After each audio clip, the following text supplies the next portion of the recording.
Never forget this. Most people live their entire lives as copies. They copy the opinions of their parents, the habits of their peers, the desires society whispers in their ears. They never truly live as themselves. They live as echoes. And here's the hidden danger. If you do not deliberately recreate yourself, the world will create you in its image. But what if you could break free? What if you could rebuild your mind, your habits, your soul, using the same wisdom that shaped Marcus Aurelius, Seneca, and Epictetus? This is not fantasy. This is Stoicism. And Stoicism is not about cold detachment, it's about rebirth. Every single day is a chance to begin again, to shed the false layers and construct a self rooted in strength, clarity, and freedom. And if you stay with me, you will see exactly how to do it. But beware, this guide is not comfortable.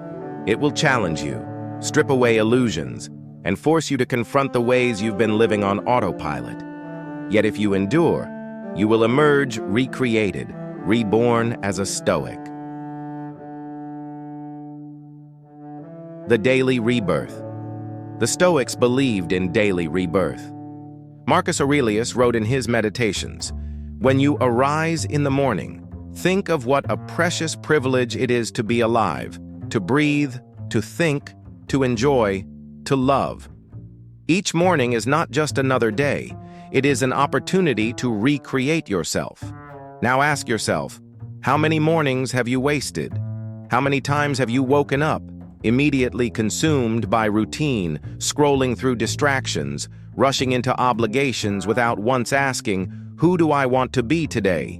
The first Stoic step in recreating yourself is to reclaim the morning. Before the noise of the world enters, you decide your identity. Are you a victim, waiting to be shaped by events? Or are you a creator, shaping yourself regardless of what comes? Here's a cliffhanger. If you cannot master the first hour of your day, you will never master your life. Step 1, control the mind before it controls you. Epictetus, born a slave, lived under brutal conditions. Yet he said, "No man is free who is not master of himself." He understood that freedom begins in the mind. The modern world is full of chains, but the most dangerous chains are invisible. Social media chains your attention. Gossip chains your emotions. Expectations chain your decisions. Every insult, every opinion, every demand, if you let it enter unexamined, it owns you. So how do you recreate yourself? You begin by seizing back your mind. You stop letting thoughts run wild like thieves in the night. You become the gatekeeper of your own consciousness. Practical Stoic exercise. Morning reflection.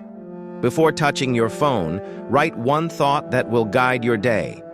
Example: today, I own my reactions. Awareness. Pause. Each time negativity appears, stop. Ask, is this within my control? If yes, act with courage. If no, dismiss it with silence. Evening reflection. Seneca advised reviewing the day like a judge. Ask, did I live by my principles, or did I let others live for me? The more you practice this, the more you reclaim your mind. And once your mind is yours again, no negative person, no toxic opinion, no external chaos can command you.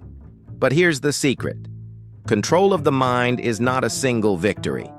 It is a war fought daily, and every battle matters. Rebirth. Through negativity. Negativity is not your enemy. It is your crucible. Imagine fire testing gold, pressure forming diamonds. The Stoics saw negativity as the forge of character. Marcus Aurelius was surrounded by betrayal, enemies, and constant criticism. Yet he wrote, "If you are distressed by anything external, the pain is not due to the thing itself, but to your estimate of it." This means negativity has no inherent power. It is neutral until you interpret it. And here's the transformation. By changing your interpretation, you recreate yourself. Someone insults you. Do you hear weakness or fuel? Someone doubts you. Do you hear limitation or motivation? Someone rejects you.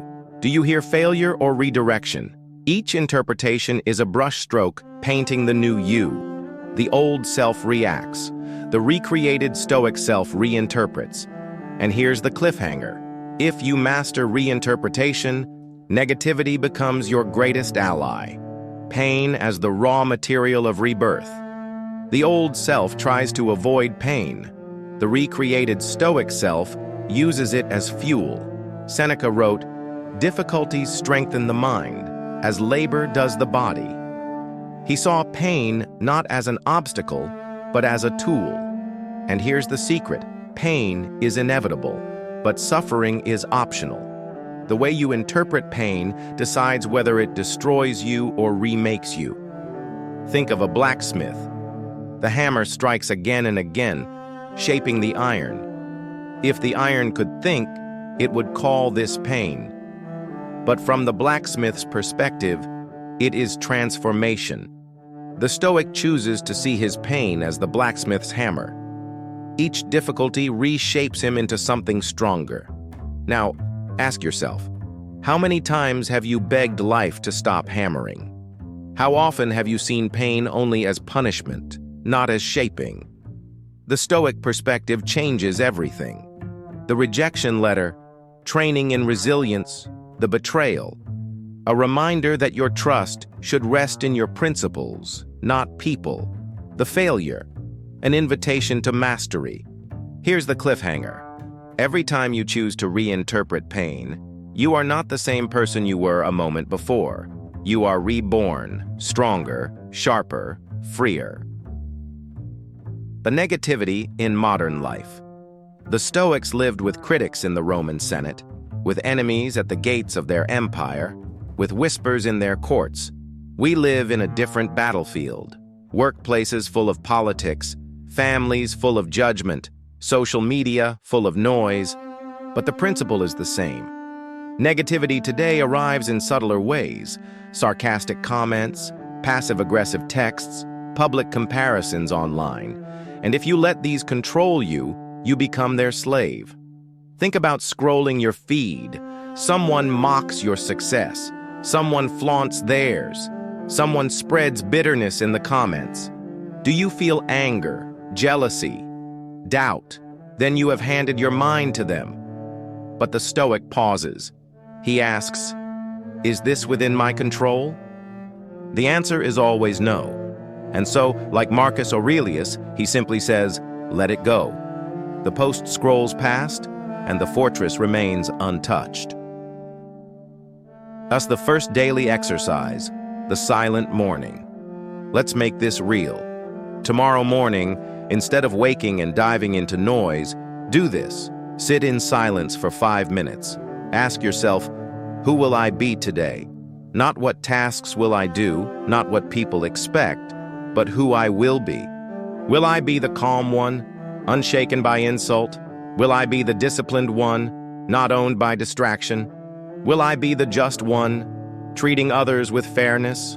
This question plants the seed of rebirth, and the silence waters it. You are no longer carried by yesterday's self. You are deliberately recreating yourself today. And here's the hidden power. Most people never ask this question. They wake as yesterday's copy. You, by asking, begin to live as tomorrow's creation. The recreated self versus the default self. Most people live as what the Stoics would call the default self. This is the self given to you by accident. Your upbringing, your culture, your fears, your past mistakes. The default self reacts. It bends to circumstances. It changes shape depending on who's watching. But the Stoic knows there is another self, a recreated self. This is the deliberate identity built brick by brick. The default self says, "I can't change, this is just who I am." The recreated self says, "Every day I choose who I will be." Think about Marcus Aurelius. He was not born to be emperor. He was adopted into power, thrown into responsibility that would crush most men. The default self would have cracked under pressure. But Marcus recreated himself into a man who could rule an empire without losing his soul. His meditations are proof, not the words of a godlike figure, but of a human deliberately reshaping himself every single day. The question for you is this: are you living as your default self, or are you actively recreating yourself? Exercise. The mirror of intentions. Here's a Stoic practice you can begin immediately. Each night, stand in front of a mirror, not to admire your face, but to examine your soul. Ask, did I live today as the person I intended to be this morning? Did I react or did I respond? Did I waste time or did I use it well? Did I let negativity own me or did I remain sovereign over my mind? This nightly mirror reveals whether you are stuck in the default self or stepping into the recreated self. And here's the hidden truth. Small daily recreations build into lifelong transformation. The fire test. Seneca often used the metaphor of fire. Fire does not shrink when you throw obstacles into it. It consumes them, and in doing so, it grows stronger. He wrote, "Fire is the test of gold, adversity of strong men."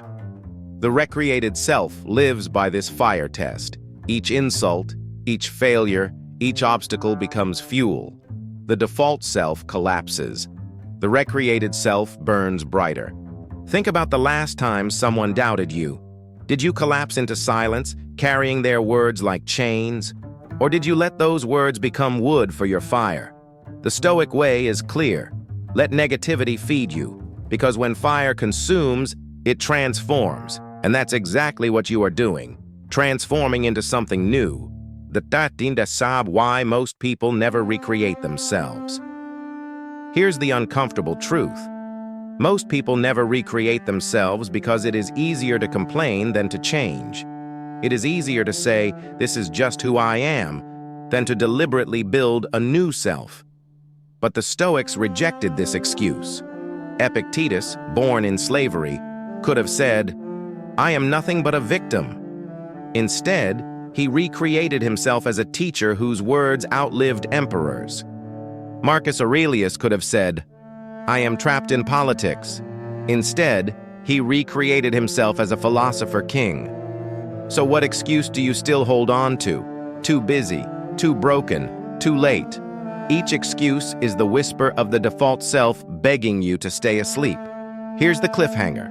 The only difference between who you are and who you could become is the story you are willing to leave behind. The power of small deaths. The Stoics believed that every day you live is also a small death. Each night, a version of you disappears. The question is, which version will you allow to die? The default self resists death. It clings to comfort, bad habits, and broken patterns.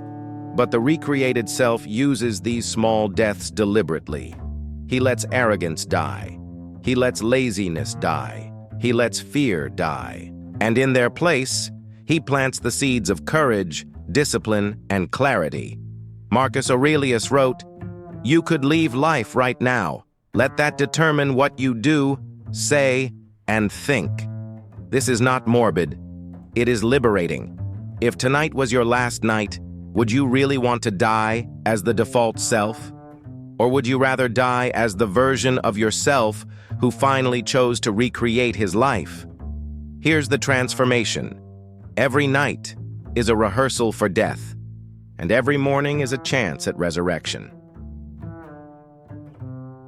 The hidden enemy, delay. Seneca warned, "While we wait for life, life passes." The greatest enemy of recreation is not failure, it is delay. Most people don't say, "I will never change."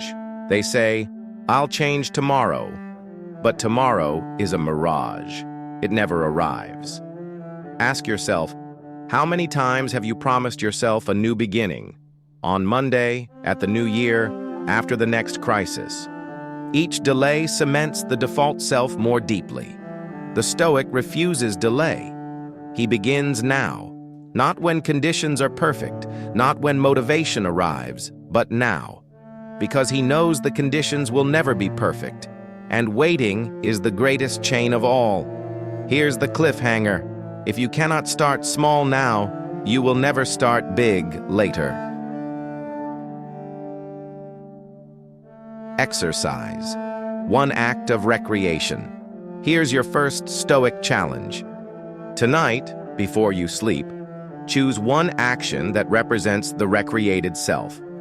It could be as simple as refusing to respond to an insult, waking up tomorrow without checking your phone, writing down the principles you want to live by. The act itself doesn't matter. What matters is that you prove to yourself that recreation is not a dream. It is a choice. One act begins the chain. One step begins the path. One transition into the next stage. So this is the beginning of your Stoic rebirth, seizing back control of your mind, reframing pain as fuel, building a morning and evening practice, choosing deliberate small deaths over accidental ones, acting now, not later. But this is only the foundation. The next step is far deeper.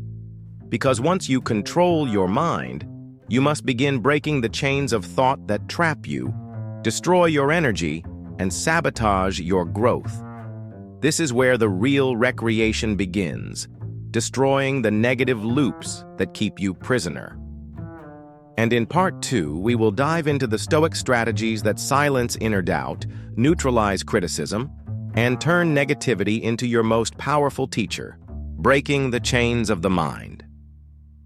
The Stoics believed that the greatest prison is not built with walls. It is built with thoughts. You may appear free, walking through the world, but if your mind is chained by fear, doubt, or anger, you are more captive than any slave. Epictetus knew this well. Born into slavery, he was physically bound, but he insisted that true freedom lay in mastering your thoughts. He said, "You may fetter my leg, but not even Zeus himself can overpower my free will." Think about your own life. What chains bind you most tightly? The fear of what others think, the endless replay of past mistakes, the constant inner critic whispering that you are not enough. These thought loops are the invisible shackles of modern life. To recreate yourself, you must break them. And to break them, you need the same tools Marcus, Seneca, and Epictetus used to silence their inner storms. The first loop, fear of opinion. How much of your life is wasted worrying about what others think? Marcus Aurelius wrote, "It never ceases to amaze me. We all love ourselves more than other people, but care more about their opinion than our own." This is one of the most destructive loops. You post something online and instantly you wonder, did they like it?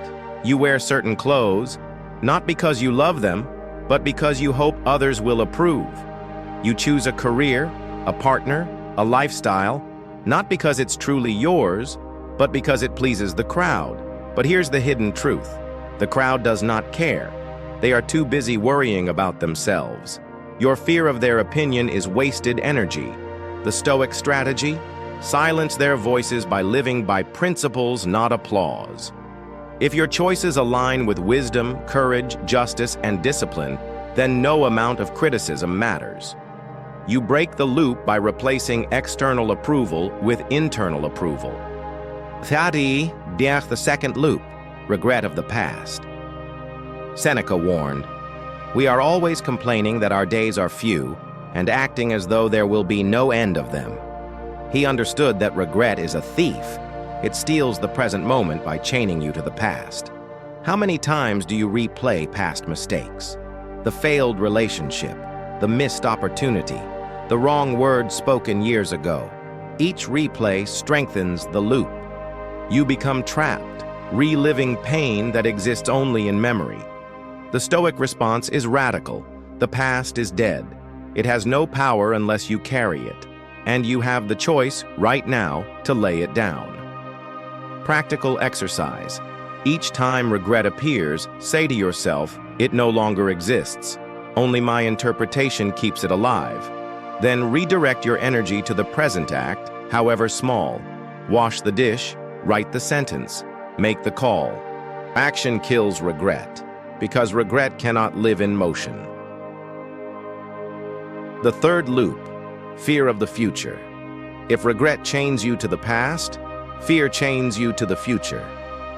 Epictetus reminded his students, what upsets people is not things themselves, but their judgments about things. The future is nothing but judgment. It has not happened. Yet we create endless disasters in the mind, imagined failures, imagined humiliations, imagined losses. Think about how often you've lost sleep, not because something happened, but because something might happen. You rehearse disaster like an actor rehearses lines, and each rehearsal makes the fear feel real. The Stoic method here is negative visualization, but not to terrify you, to free you. Imagine the worst-case scenario. Lose the job, lose the approval, lose the possession. Now ask, would you still survive? Could you still act with courage? Could you still live with virtue? Most of the time, the answer is yes. The fear shrinks when confronted directly. By facing the worst in imagination, you rob it of surprise in reality. The fourth loop, anger and the cycle of reaction. Anger is one of the most destructive thought loops because it feeds on itself. Someone insults you. You react with rage, and then you replay the insult in your mind 100 times, each replay adding fuel to the fire. What began as a single spark becomes a wildfire that consumes hours, sometimes days of your peace. Seneca wrote an entire essay on anger because he considered it the most dangerous passion. He warned, anger is like a falling rock which breaks itself to pieces upon the thing which it crushes. In other words, anger destroys you more than the person who provoked it. The Stoic method for breaking this loop is pause and perspective. Marcus Aurelius reminded himself daily, the people who offend you act out of ignorance. Teach them if you can, or endure them if you must. By pausing before reacting, you break the cycle. By remembering that most insults come from weakness or ignorance, you strip them of their power. Practical Stoic exercise. The next time anger rises, count 10 breaths slowly before responding. With each breath, repeat, this is not within my control. By the 10th breath, the fire has lost its fuel. You have already broken the loop. Of the fifth loop, envy and comparison. Perhaps the most modern of all mental loops is comparison. We live in an age where you can see thousands of curated lives at a glance. Perfect bodies, perfect careers, perfect relationships, and every comparison tightens the chains of envy. Seneca observed this even in Rome, long before Instagram. He wrote, "It is not the man who has too little, but the man who craves more that is poor." The problem is not what you lack, but that you measure your worth by what others display. The Stoic answer is radical gratitude. Instead of focusing on what others flaunt, focus on what is already yours. Marcus Aurelius reminded himself, do not indulge in dreams of what you have not, but count the blessings you actually possess. Gratitude breaks envy because it shifts attention from lack to abundance. Practical Stoic exercise.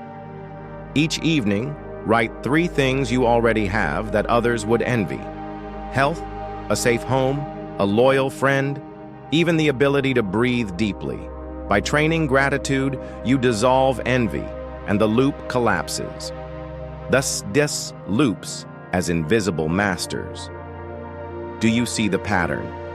Fear of opinion, regret of the past, fear of the future, anger and envy. These are not just emotions, they are loops. They repeat endlessly, draining your energy, shaping your identity, and keeping you a prisoner of your default self. But here's the shocking truth. Once you identify a loop, you are already halfway free. Awareness is the key.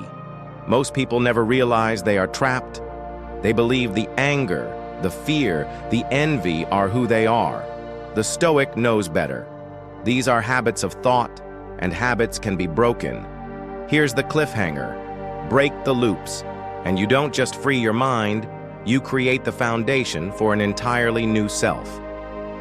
The sixth loop, self-doubt and the inner critic.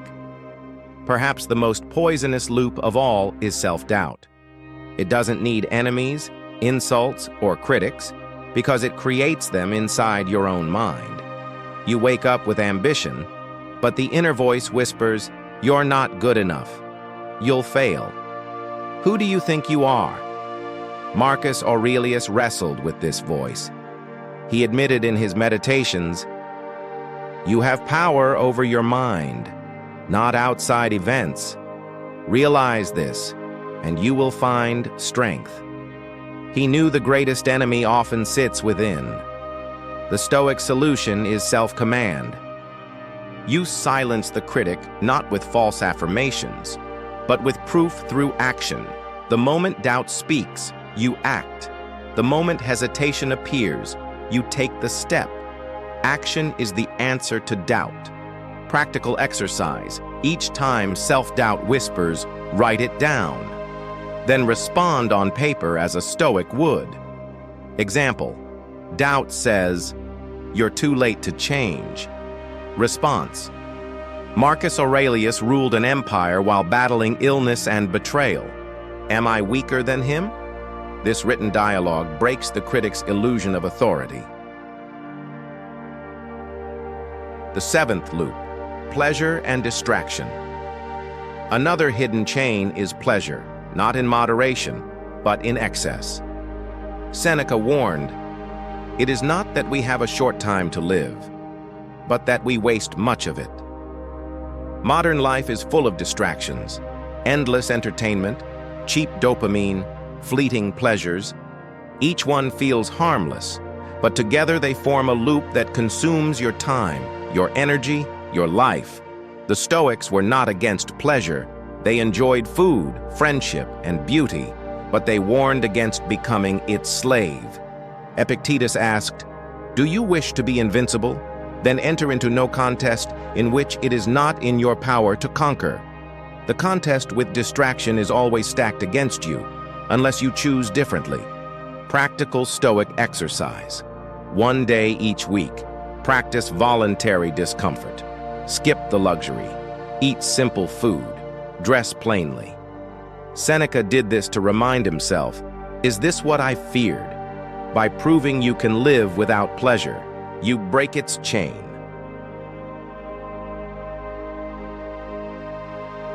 The thought audit. Now it's time to bring all the loops together. Here's a guided Stoic practice. The thought audit. Each evening, take a sheet of paper. Divide it into 2 columns. On the left, write the loops that appeared that day. Fear of opinion, regret, anger, envy, doubt, distraction. On the right, write how you responded. Did you react blindly, or did you apply Stoic principles? This audit does 2 things. It makes the loops visible, and it proves they are not you. They are habits, and habits can be replaced. Over time, you will see patterns. Maybe envy appears every time you open your phone. Maybe anger surfaces every time you deal with the same person. With awareness, you reclaim choice. And here's the cliffhanger. The moment you realize your thoughts are not commands, but choices, you hold the master key to recreation, breaking loops in modern life. It's easy to imagine Stoicism as ancient marble statues and old scrolls, but the real battlefield is today. Stoicism is not for libraries. It is for workplaces, relationships, and the digital chaos of our age. At work, maybe your boss criticizes you harshly. The old loop of anger rises. How dare they? You replay the comment all day. But the Stoic response is to separate the fact from the judgment. The fact, words were spoken. Your judgment, they diminish me. Remove the judgment, and you are free. On social media, you scroll and see someone achieving what you wanted. The envy loop begins. Why not me? But the Stoic remembers, comparison is poison. Gratitude is antidote. You write down 3 things you already possess, and envy collapses. In relationships, someone close to you disappoints you again. The loop of regret and resentment begins. But Marcus Aurelius whispers, "When you wake up, remember you will meet ungrateful, arrogant, deceitful men." Translation: expect imperfection. When it arrives, you are not surprised. You respond with calm, not chaos. By applying Stoic principles in real, messy situations, you stop rehearsing old loops and start rehearsing freedom. From loops to liberation. The default self is enslaved to these loops. Fear of opinion, regret, anger, envy, self-doubt, distraction. Each loop repeats like a broken record, playing the same songs of weakness every day. But the recreated self listens for silence. He notices the loop, interrupts it, and replaces it with principle. In time, the mind becomes quiet. The noise of judgment fades, and in that silence, clarity appears. This is liberation, not the freedom to do whatever you want, but the freedom from being controlled by thoughts you never chose. This is the true Stoic freedom, inner sovereignty. Exercise, the loop breaker. Here's your final practice for part 2. Tomorrow, keep a small notebook with you. Every time a loop appears, fear, regret, anger, envy, doubt, write it down. Do not judge it, just observe. At the end of the day, count how many times each loop appeared. You'll be shocked. You'll see how much of your day is stolen by invisible chains. But you'll also feel a spark of power, because awareness is the first cut of the sword. Once you see the loop, you no longer dance unconsciously to its rhythm. You can break it. To transition into part 3. So far, you've begun the Stoic recreation by reclaiming your mornings, reframing pain, and breaking the invisible loops of thought. You are no longer just drifting as a prisoner of opinion, regret, and distraction. You've learned to catch the loops, cut them, and choose differently. But freedom of thought is only the beginning. To truly recreate yourself, you must rebuild the architecture of your daily life, and that means habits. Habits are destiny. You cannot rise higher than the routines you repeat. In part 3, we'll dive into the Stoic blueprint for discipline, structure, and daily habits that transform ordinary days into extraordinary lives. Because once you command your habits, you command your future. The architecture of the self. If part 1 was about reclaiming the mind and part 2 about breaking loops, part 3 is about building. Because freedom is meaningless if you do not use it to construct something lasting. And the truth is simple. Your habits are the bricks, your discipline is the mortar, and together they form the architecture of the self. Marcus Aurelius didn't become a philosopher-emperor by accident. Seneca didn't endure exile with serenity because of luck. Epictetus didn't teach emperors despite being born a slave because of chance. They built themselves daily, brick by brick, habit by habit. The default self lives in ruins, scattered pieces of broken routines, unfinished goals, wasted days.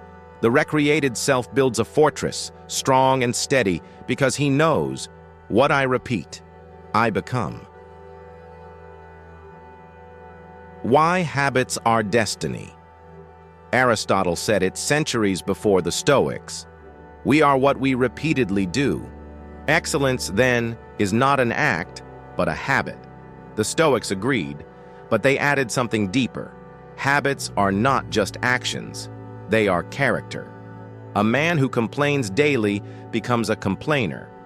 A man who disciplines himself daily becomes disciplined. A man who practices courage daily becomes courageous.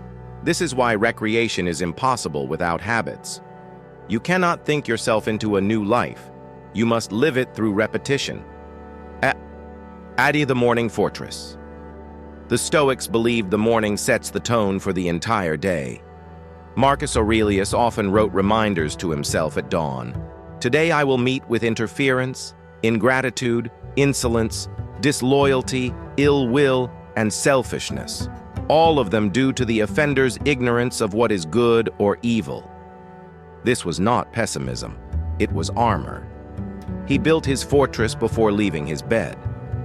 Your morning must be your fortress too. That means silence before chaos, 5 minutes of reflection before any external input, principle before schedule. Decide who you will be before deciding what you will do. Discipline before pleasure. Begin with the difficult task, not the easy indulgence. This is how you win the first battle of the day. And if you win the first battle, the rest become easier. Exercise, the first hour rule. Here's a challenge from the Stoics, adapted for today. For the first hour of your day, do not consume. Do not check the phone, the news, or the chatter of the world. Instead, produce, write, meditate, exercise, build something. Seneca would approve. He reminded us, it is not that we have a short time to live, but that we waste much of it. The wasted hour is the costliest hour. Protect it like a king protects his crown. The evening reckoning. If the morning is the fortress, the evening is the reckoning. Seneca advised ending each day with self-examination. When the light has been taken away and my wife has fallen silent, I examine my entire day and go back over what I have done and said. The evening is where you turn your life into a ledger. You measure not in money but in character. Did I live according to my principles? Did I waste time on trivialities? Did I let anger, envy, or fear dictate my actions? This is not punishment, it is correction. Just as a sailor checks the stars to stay on course, the Stoic checks his actions to stay aligned with virtue. Without this evening habit, you drift. With it, you steer. The Stoic practice of voluntary discomfort. Modern people chase comfort as if it were the highest good. The Stoics pursued discomfort as training. Seneca urged his students, set aside a certain number of days during which you shall be content with the scantiest and cheapest fare, with coarse and rough dress, saying to yourself, is this what I feared? Why? Because comfort breeds weakness and discomfort breeds freedom. The person who proves he can live with less cannot be enslaved by luxury, fear of loss, or external control. Try this. 1 day a week, deny yourself some comfort. Sleep without a pillow, eat simple bread and water. Leave the car and walk. These small acts remind you, I am stronger than I think. And when life throws real discomfort, you will not panic. You will already be trained. Discipline creates freedom. Most people believe discipline is restriction. The Stoic knows discipline is liberation. The man without discipline is a slave to impulse, scrolling, snacking, delaying, complaining.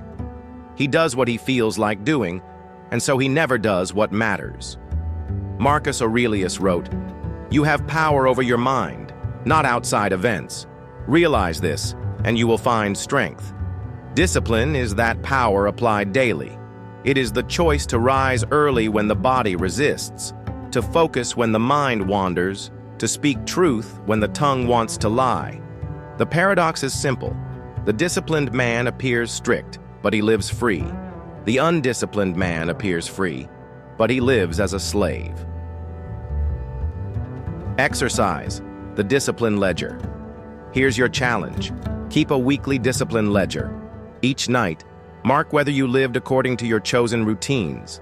Wake time, work focus, diet, exercise, study, self-control. Don't aim for perfection. Aim for awareness. At the end of the week, review. Where did you win? Where did you slip? Each review is not shame. It is sharpening. Slowly, the ledger turns into proof. You are becoming someone new. Rituals that forge resilience. The Stoics understood that resilience is not built in crisis. It is built in preparation. Marcus Aurelius did not wait for war to begin training his mind. Seneca did not wait for exile to strengthen his resolve. They forged resilience through ritual long before the storms arrived. Resilience comes from rhythm. Small, daily rituals of discipline transform you into someone unbreakable when chaos arrives. For Marcus, writing his meditations was a ritual. For Seneca, reviewing his day was a ritual. For Epictetus, constant dialogue with his students was a ritual. What about you? What ritual could you adopt that quietly, consistently strengthens your inner fortress? Even 5 minutes of reflection or cold showers or journaling done daily becomes a shield when life throws its hardest tests. The Stoic view of time. Seneca's On the Shortness of Life remains one of the most powerful Stoic texts. His warning was sharp. It is not that we have a short time to live, but that we waste much of it. Most people treat time as though it were infinite. They scroll, they gossip, they drift. But the Stoic knows that time is life itself. To waste it is to commit slow suicide. Marcus Aurelius echoed this. Do every act of your life as though it were the last. This is not drama, it is urgency. Recreation requires the ruthless management of time. If your hours are wasted, your life is wasted. If your hours are disciplined, your life becomes extraordinary. Exercise. Time. Audit. Here's a Stoic practice for time. For 1 week, write down exactly how you spend each hour. Work, sleep, leisure, distraction. At the end of the week, review the ledger. You will see 2 lives, the life you think you are living and the life you are actually living. Seneca would challenge you. Which one will you choose? The time audit is brutal, but it cuts illusions. Once you see where the leaks are, you can seal them.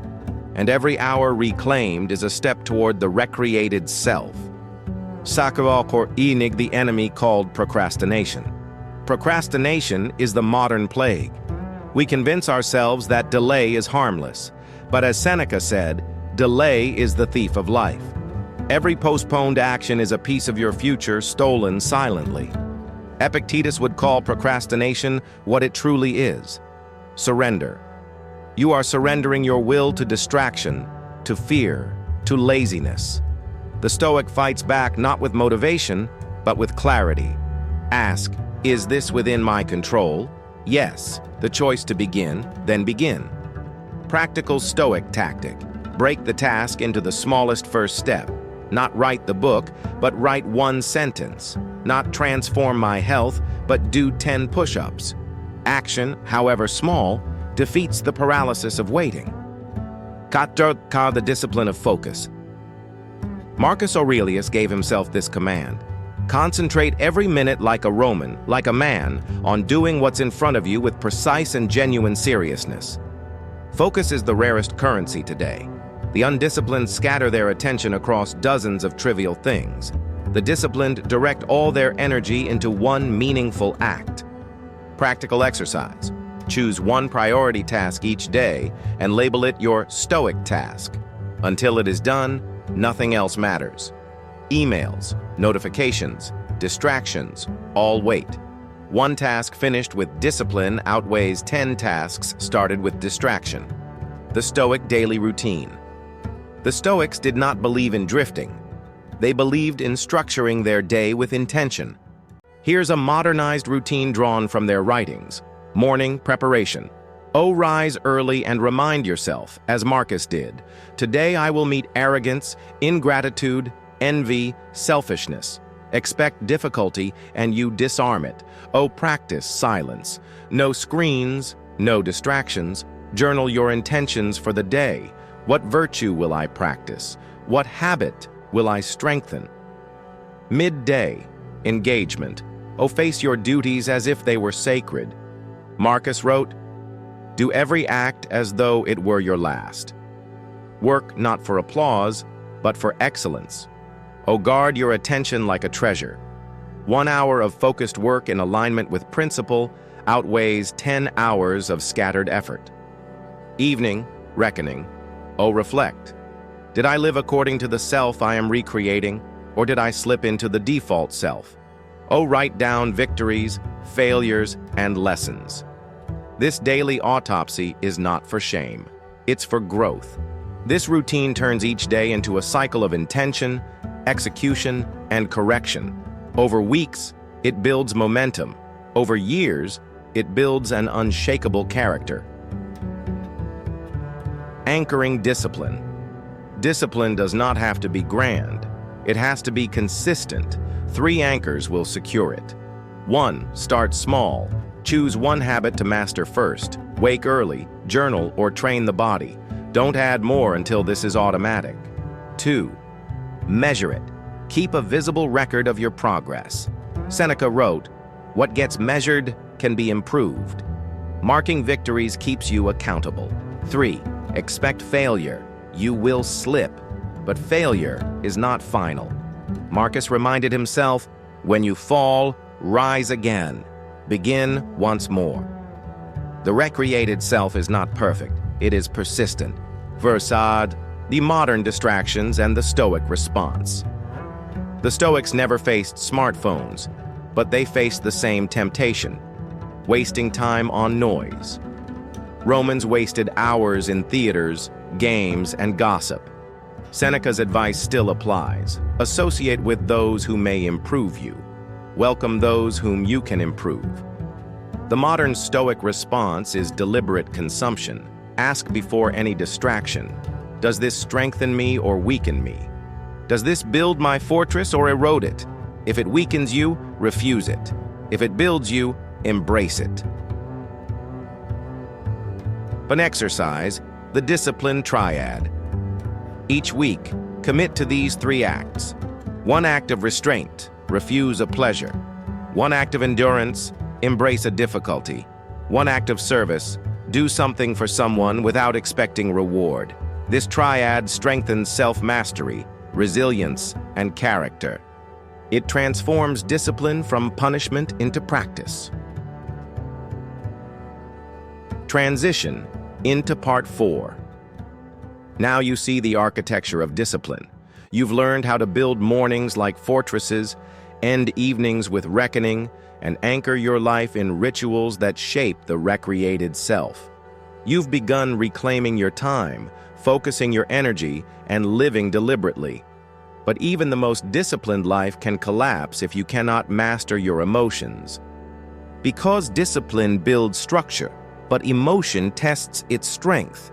And so in Part 4, we will dive into the Stoic art of emotional mastery, how to face grief, loss, anger, and joy without being ruled by them.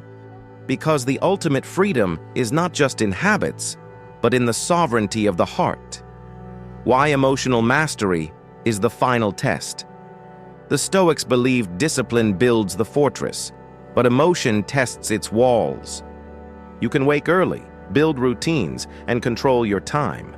But if anger can topple you, or grief can drown you, or fear can paralyze you, then all your structures collapse. Emotional mastery is not about becoming cold, it is about becoming unshakable.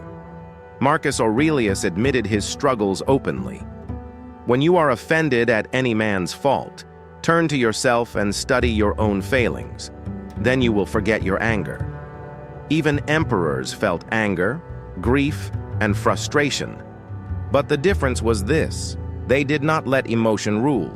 To recreate yourself, you must learn to feel without being enslaved, to experience without being consumed, and to use emotions as signals, not masters. The fire of anger is seductive. It feels powerful in the moment, but it leaves weakness in its wake.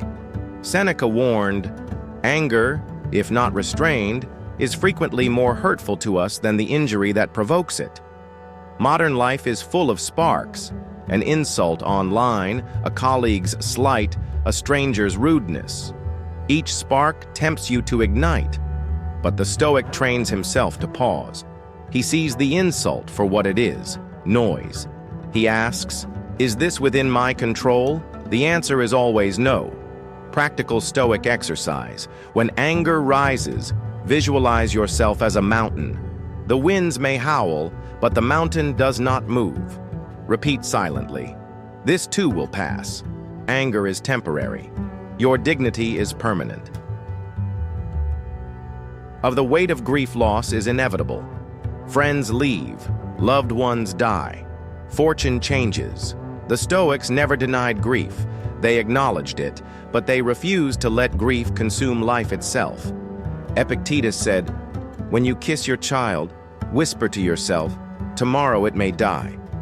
This was not cruelty, it was preparation. By remembering mortality, they cherished more deeply and suffered less violently. Modern application.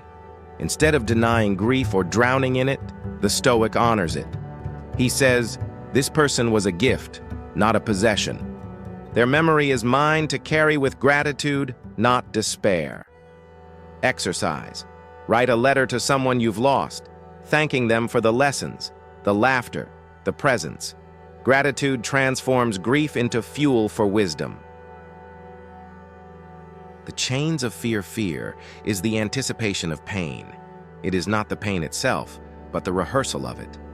Marcus Aurelius wrote, "If you are distressed by anything external, the pain is not due to the thing itself, but to your estimate of it." Fear is an estimate, a prediction, not reality. The Stoic method is negative visualization. Picture the worst-case scenario, then accept it. If it comes, you are prepared. If it doesn't, you have suffered nothing. This practice shrinks fear from a monster into a shadow. Modern fear often takes the form of failure, fear of losing status, wealth, relationships. The Stoic answer is simple. If you can act with virtue, you cannot truly fail. The poison of envy and comparison. Nothing corrodes emotional stability like envy. In Rome, men envied power, wealth, and titles. Today, envy hides in scrolling. Perfect vacations, flawless bodies, success stories that seem effortless. But envy is a lie. You see the surface, never the struggle beneath. Seneca warned, "No man is crushed by misfortune unless he has first been deceived by prosperity." Envy deceives us by showing prosperity without context. The Stoic solution is to recognize appearances for what they are, shadows, not substance. When envy arises, practice reversal of perspective. Instead of asking, "Why don't I have what they have?" ask, "Would I take their entire life, with all its hidden burdens?" Almost always, the answer is no. Envy collapses when you remember that every life carries its unseen weights.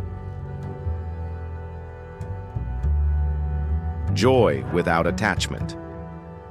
The Stoics did not reject joy. Marcus Aurelius admired beauty. Seneca cherished friendship. Epictetus loved conversation.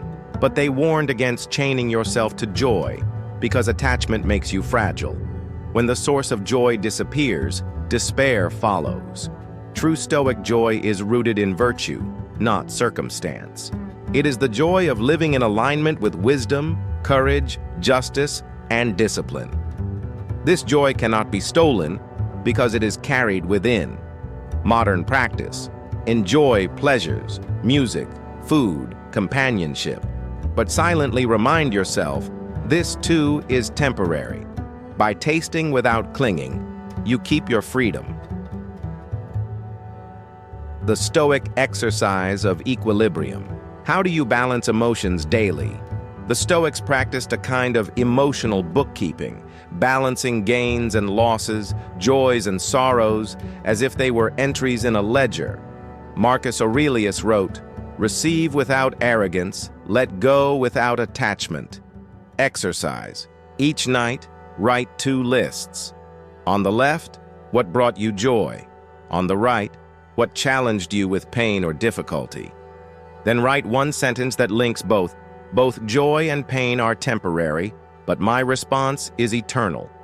This trains the mind to see beyond extremes and rest in balance. The power of indifference. The Stoics introduced the concept of indifference, things that are neither good nor bad in themselves, but only take value from how we use them. Wealth, health, reputation, all are indifferent. This does not mean they are worthless. It means they are not ultimate. If you gain wealth, use it wisely. If you lose it, remain steady. If praised, do not swell. If insulted, do not collapse. This is emotional mastery, standing steady in the winds of fortune. Modern translation: your worth is not tied to likes, followers, promotions, or possessions. These are indifference. Virtue alone defines you. Handling criticism without collapse. Criticism is inevitable. Some will misunderstand you. Others will envy you. A few will even attack you. The default self reacts with anger or despair. The recreated self responds with equanimity. Marcus Aurelius advised, if you are pained by any external thing, it is not this thing that disturbs you, but your own judgment about it. Criticism is not poison, it is a mirror. Sometimes it reflects truth, sometimes distortion. The Stoic separates the two calmly. Practical Stoic practice. When criticized, ask 3 questions. 1. Is it true? If yes, correct yourself without resentment. 2. Is it false? If yes, let it fall away like wind against a mountain. 3. Does it matter? If no, why give it weight? By turning criticism into either correction or indifference, you free yourself from its sting. Stoic resilience in relationships. No person lives in isolation. Friends, family, partners, and strangers all shape our days. And here lies another test. People will disappoint, betray, or frustrate you. Marcus Aurelius began his meditations reminding himself daily, today I shall meet people who are meddling, ungrateful, arrogant, dishonest, jealous, and surly. This was not cynicism. It was preparation. By expecting imperfection, he prevented shock. By remembering that all humans act from ignorance or weakness, he preserved compassion. Modern practice. When someone offends you, instead of saying, how dare they, say, how human of them. This shift transforms resentment into resilience. The emotional reset. Even the most disciplined Stoic feels the weight of emotion. The key is not to avoid it, but to reset quickly. Think of it as emotional first aid. Here are 3 Stoic reset techniques. 1. The pause of power. Before reacting, pause. Count 10 breaths. This interrupts the automatic loop and allows reason to return. 2. View from above. Imagine yourself rising above the earth, looking down on cities, nations, oceans. Your current frustration shrinks in perspective. Epictetus urged his students to view life from the cosmic scale. Most worries dissolve instantly. 3. Memento mori. Whisper to yourself, I too will die. This is not morbid, it is liberating. Anger, envy, fear all weaken when you remember how short life is. These resets allow you to feel fully but not be ruled. They keep you sovereign in the storm. The hidden strength of calm. In a world addicted to outrage, calm is power. The loudest voice often achieves nothing. The calmest mind sees clearly, acts wisely, and endures longest. Marcus Aurelius put it plainly, the nearer a man comes to a calm mind, the closer he is to strength. When you master emotion, you don't suppress humanity, you embody mastery. You become the unshakable one, the person others look to in crisis, the rock in the storm, the balance of joy and love. The Stoics never taught cold detachment. They loved deeply, friends, family, country, wisdom. Marcus Aurelius wrote tenderly about his teachers and his adopted father. Seneca wrote letters filled with warmth to his friend Lucilius. The difference was this: They loved without chains. The default self clings, fearing loss. The recreated self embraces, knowing everything is temporary. By remembering impermanence, Stoic love becomes deeper, not weaker. You love fully because you know you cannot own. Exercise. Next time you are with someone you cherish, pause and silently say, "This moment is a gift." Gratitude intensifies joy while dissolving attachment. Joy in mortality.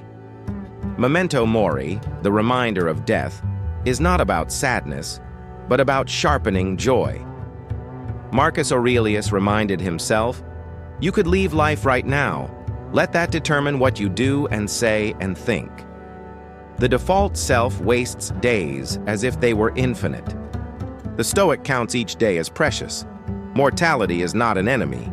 It is the lens that makes life vivid. Practical application.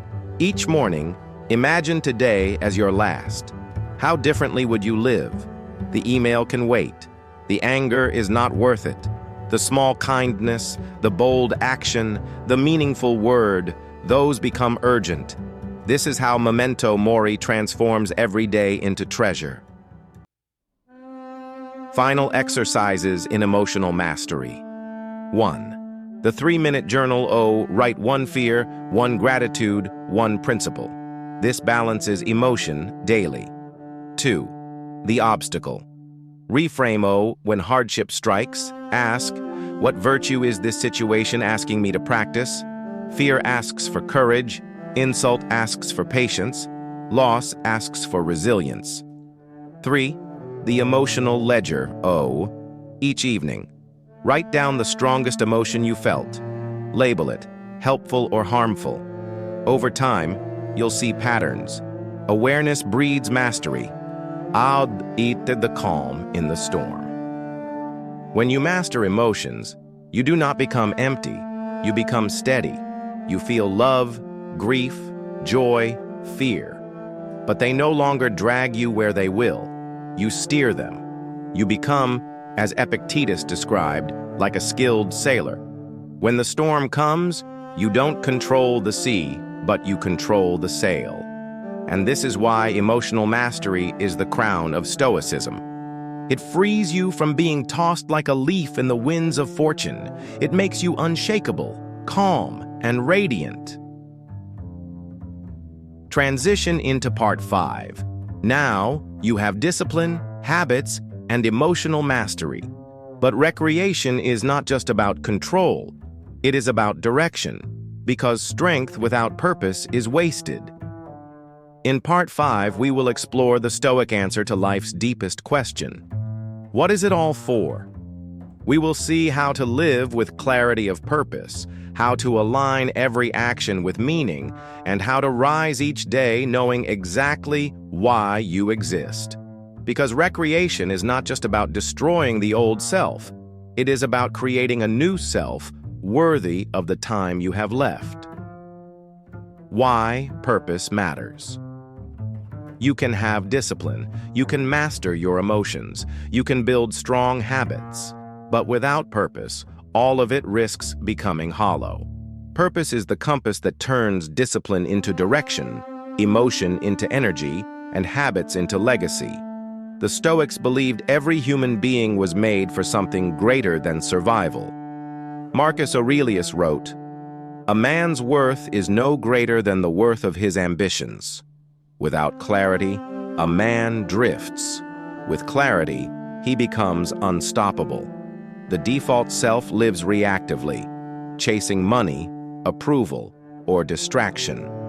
The recreated self asks, 'What is this all for?' He does not live by accident. He lives by design." The Stoic definition of purpose for the Stoics. Purpose was not about chasing passion or pleasure. It was about aligning your life with virtue, the highest good. Virtue meant living in harmony with nature, reason, and humanity.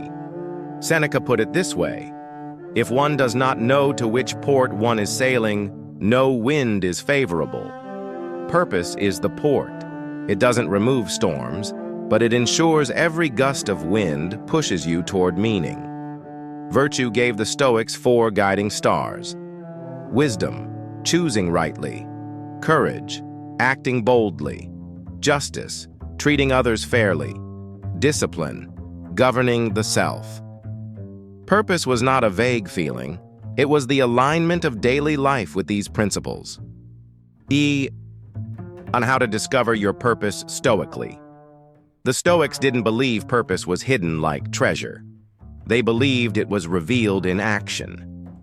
Epictetus said, "First say to yourself what you would be, then do what you have to do." Practical steps for you. 1. Examine your duties.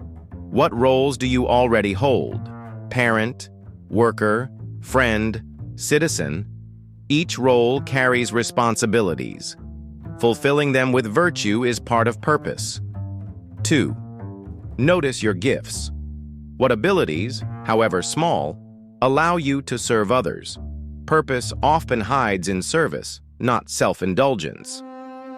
3. Clarify your values. Ask, what principles am I unwilling to compromise? These values form the skeleton of your purpose. Modern distractions from purpose. Our age tempts us away from purpose more than any other. Social media offers comparison. Consumerism offers endless wants. Entertainment offers escape, but all of these lead back to emptiness. Marcus warned himself against drifting into distraction. Do not waste what remains of your life in speculating about your neighbors, unless with a view to some mutual benefit. Translation: stop scrolling their lives, live yours. The recreated self turns distraction into discipline. He treats every wasted hour as a theft from purpose, aligning daily life with purpose. The Stoics believed that purpose wasn't something to visit occasionally. It had to be lived daily. Marcus Aurelius didn't write about philosophy to impress future readers. He wrote to remind himself each morning, waste no more time arguing what a good man should be. Be one. Purpose must saturate every act. Eating, working, speaking, even resting can align with purpose if done consciously. When you rise in the morning, ask, what would my purpose have me do today? When you sleep at night, ask, did I live according to it? This turns every day into a workshop of meaning. Purpose versus goals. Many confuse purpose with goals, but the Stoics saw a vital difference. Goals are external outcomes. Make money, build a business, run a marathon. Purpose is internal alignment with virtue. Live wisely, act justly, cultivate courage, practice discipline. Goals can be stolen by fortune. You may fail the business, lose the wealth, stumble in the race, but purpose cannot be stolen. If your aim is to live with virtue, even failure becomes victory. As Epictetus taught, I cannot escape death, but I can escape the fear of it. Modern application. Build goals that serve purpose, not replace it. Don't chase wealth for vanity. Chase excellence in work as an expression of wisdom and discipline. Don't chase recognition. Pursue justice and let recognition follow if it will. Purpose makes goals unshakable. The Stoic North Star Epictetus advised his students, first, say to yourself what you would be, then do what you have to do. This is the idea of the North Star, a clear, steady guide that keeps you aligned when storms come. To find your Stoic North Star, ask 3 questions. 1. What virtues matter most to me? Wisdom, courage, justice, discipline. 2. What role do I play best in service to others? Teacher, builder, parent, leader, artist. 3. If I died tomorrow, what do I want to be remembered for? Write down the answers. Refine them until they fit into one statement. For example, my purpose is to live with courage and justice, to teach wisdom, and to leave every person stronger than I found them. This becomes your North Star. By exercise, the Daily Alignment Journal. Each morning, write your North Star at the top of the page. Then list 3 tasks for the day. For each task, ask, does this align with my North Star? If yes, it stays. If no, either remove it or adjust it. Each evening, review which actions aligned, which did not. Over time, this exercise rewires your life so that everything points in one direction, toward purpose, legacy, and the Stoic view of service. The Stoics taught that life is not just about the self, it's about humanity.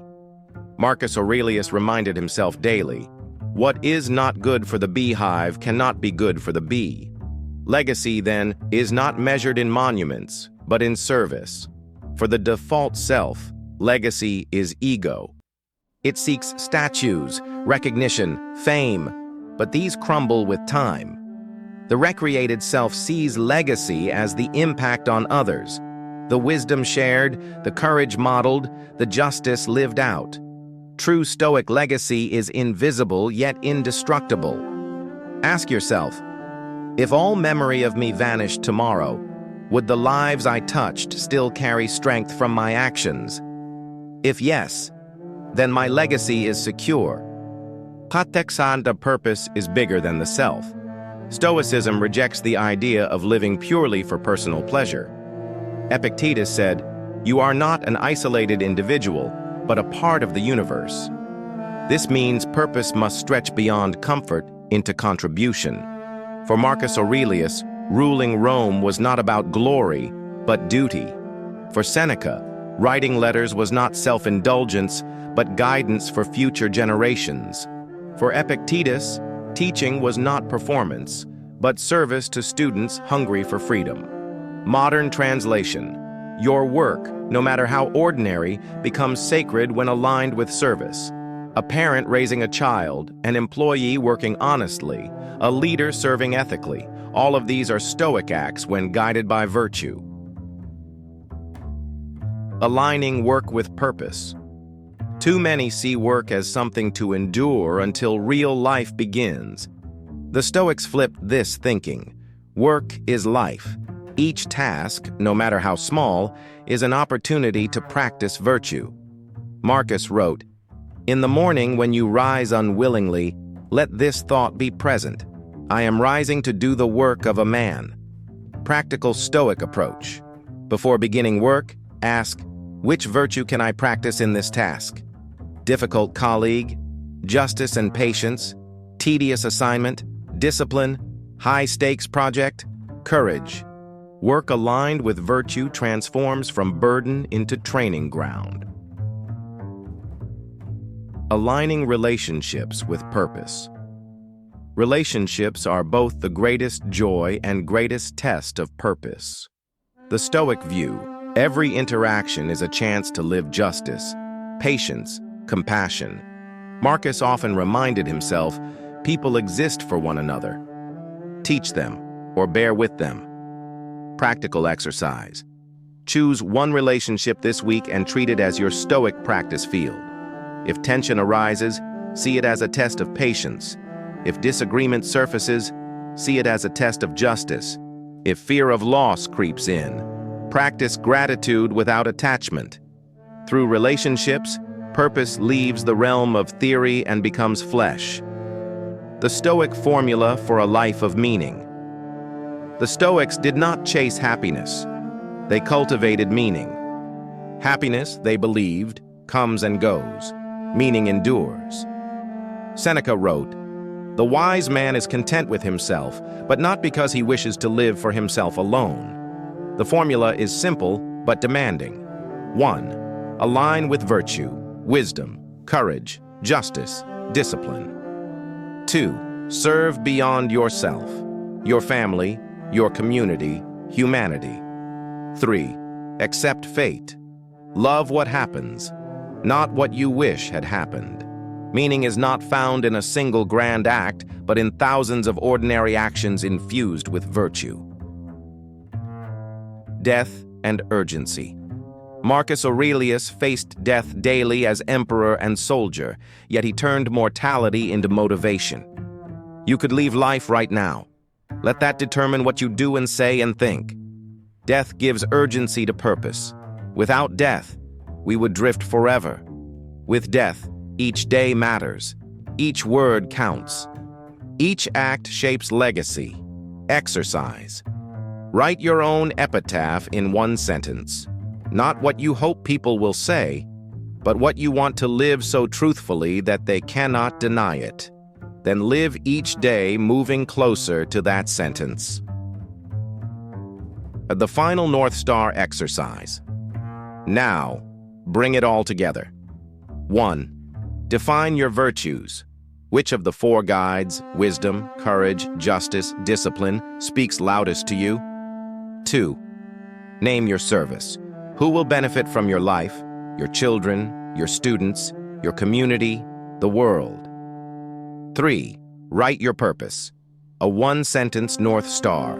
Example: I exist to live with courage, to practice justice, and to leave others stronger than I found them.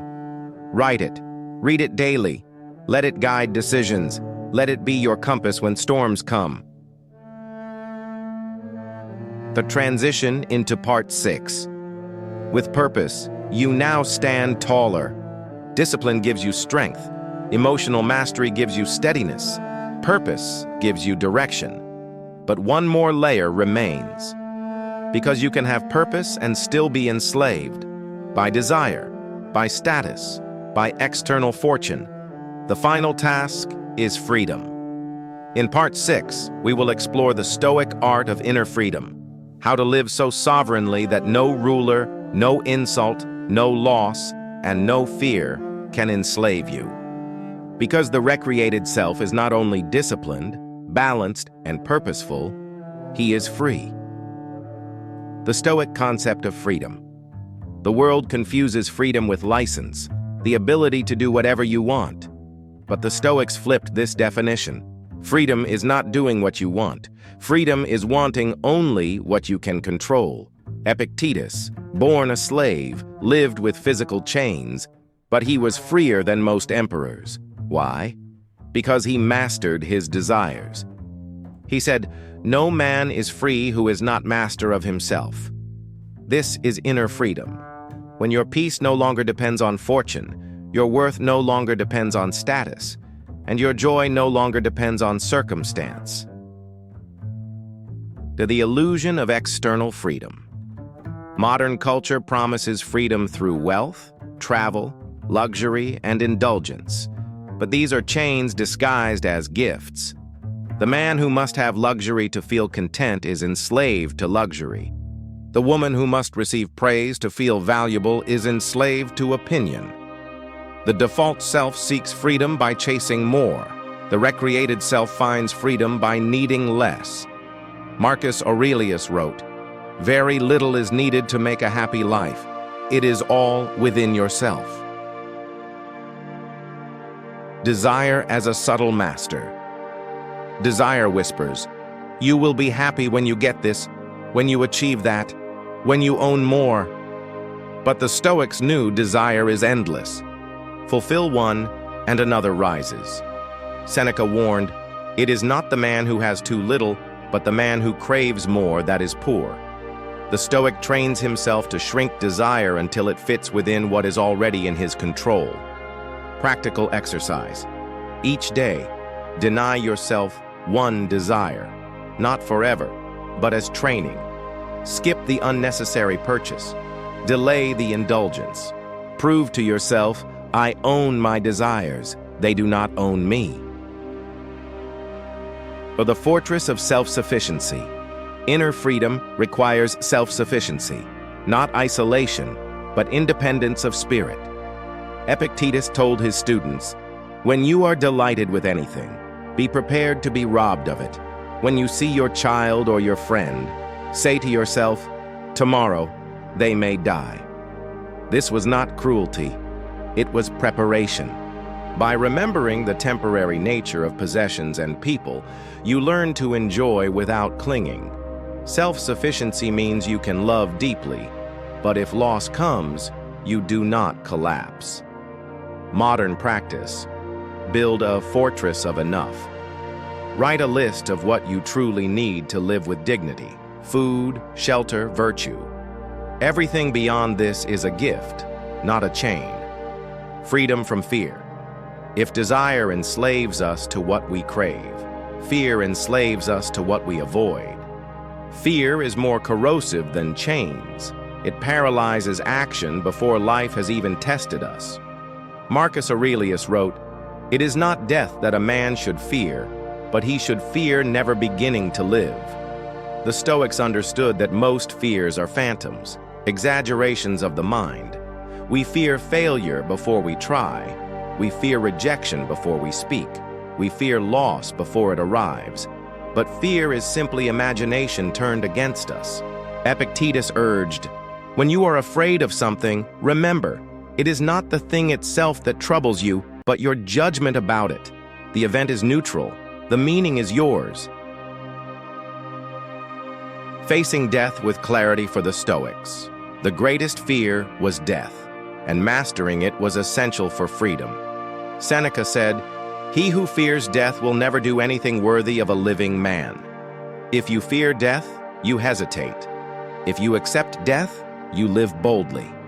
Memento mori, the reminder of mortality, was not meant to darken the soul, but to free it. By rehearsing death, they dissolved its terror. To the Stoic, death is natural.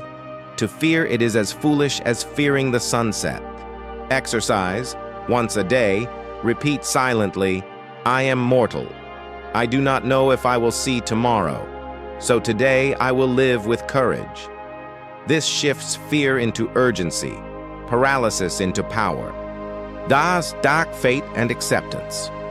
Another root of fear is the illusion of control. We imagine we can dictate the unfolding of events, but fortune laughs at our plans. The Stoics solved this by surrendering to fate, not passively, but actively, with dignity. Marcus Aurelius said, "Love only what happens to you and is spun with the thread of your destiny, for what could be more fitting?" Acceptance is freedom. Resisting fate doubles suffering. You experience pain once in reality, then again in resistance.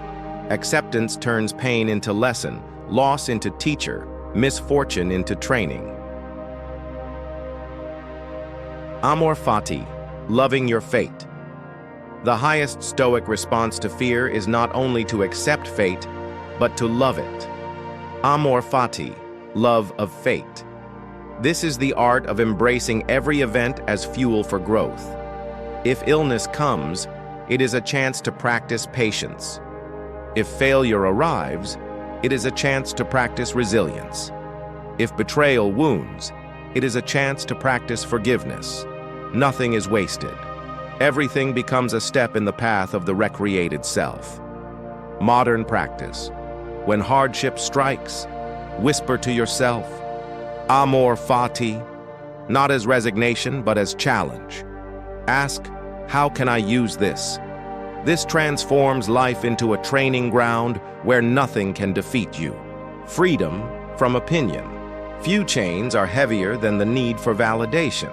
Most people live as slaves to reputation, shaped not by their own values, but by the shifting judgments of others.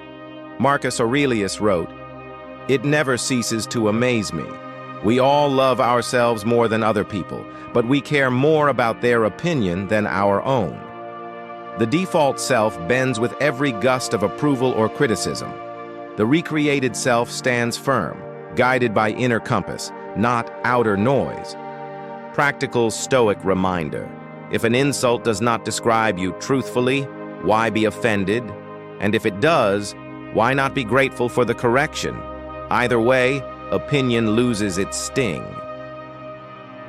By the trap of reputation. In Rome, reputation was everything: fame, honor, titles. Yet the Stoics dismissed it as smoke. Seneca said, "What is fame? The approval of many people who are not known to you and will not care when you are gone." Today, reputation often takes the form of likes, followers, and digital applause. But these are fragile currencies. The Stoic knows they cannot add virtue nor remove it. Modern application: measure yourself by your principles, not by applause. Post what is useful, not what is popular. Speak what is true, not what is praised. Yan mei and building sovereignty of mind. To be free from opinion, you must master sovereignty of mind, the ability to judge for yourself. This does not mean ignoring advice or rejecting feedback. It means filtering all external voices through your values. Epictetus compared it to a banquet. Take what is useful, leave the rest. If someone offers wisdom, accept it humbly. If someone offers noise, ignore it peacefully. Sovereignty means you decide what enters your soul. Exercises to practice inner freedom from opinion 1. The indifference drill: post something online or say something true in public without seeking likes or agreement. Train yourself to act from principle, not reaction. 2. Silent rehearsal before speaking or acting. Ask: if no one ever knew about this, would I still do it? If the answer is yes, you are free.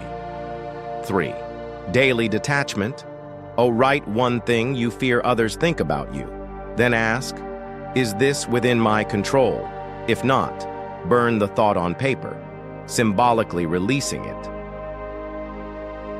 The Stoic crown of independence. When you no longer need reputation, you become untouchable.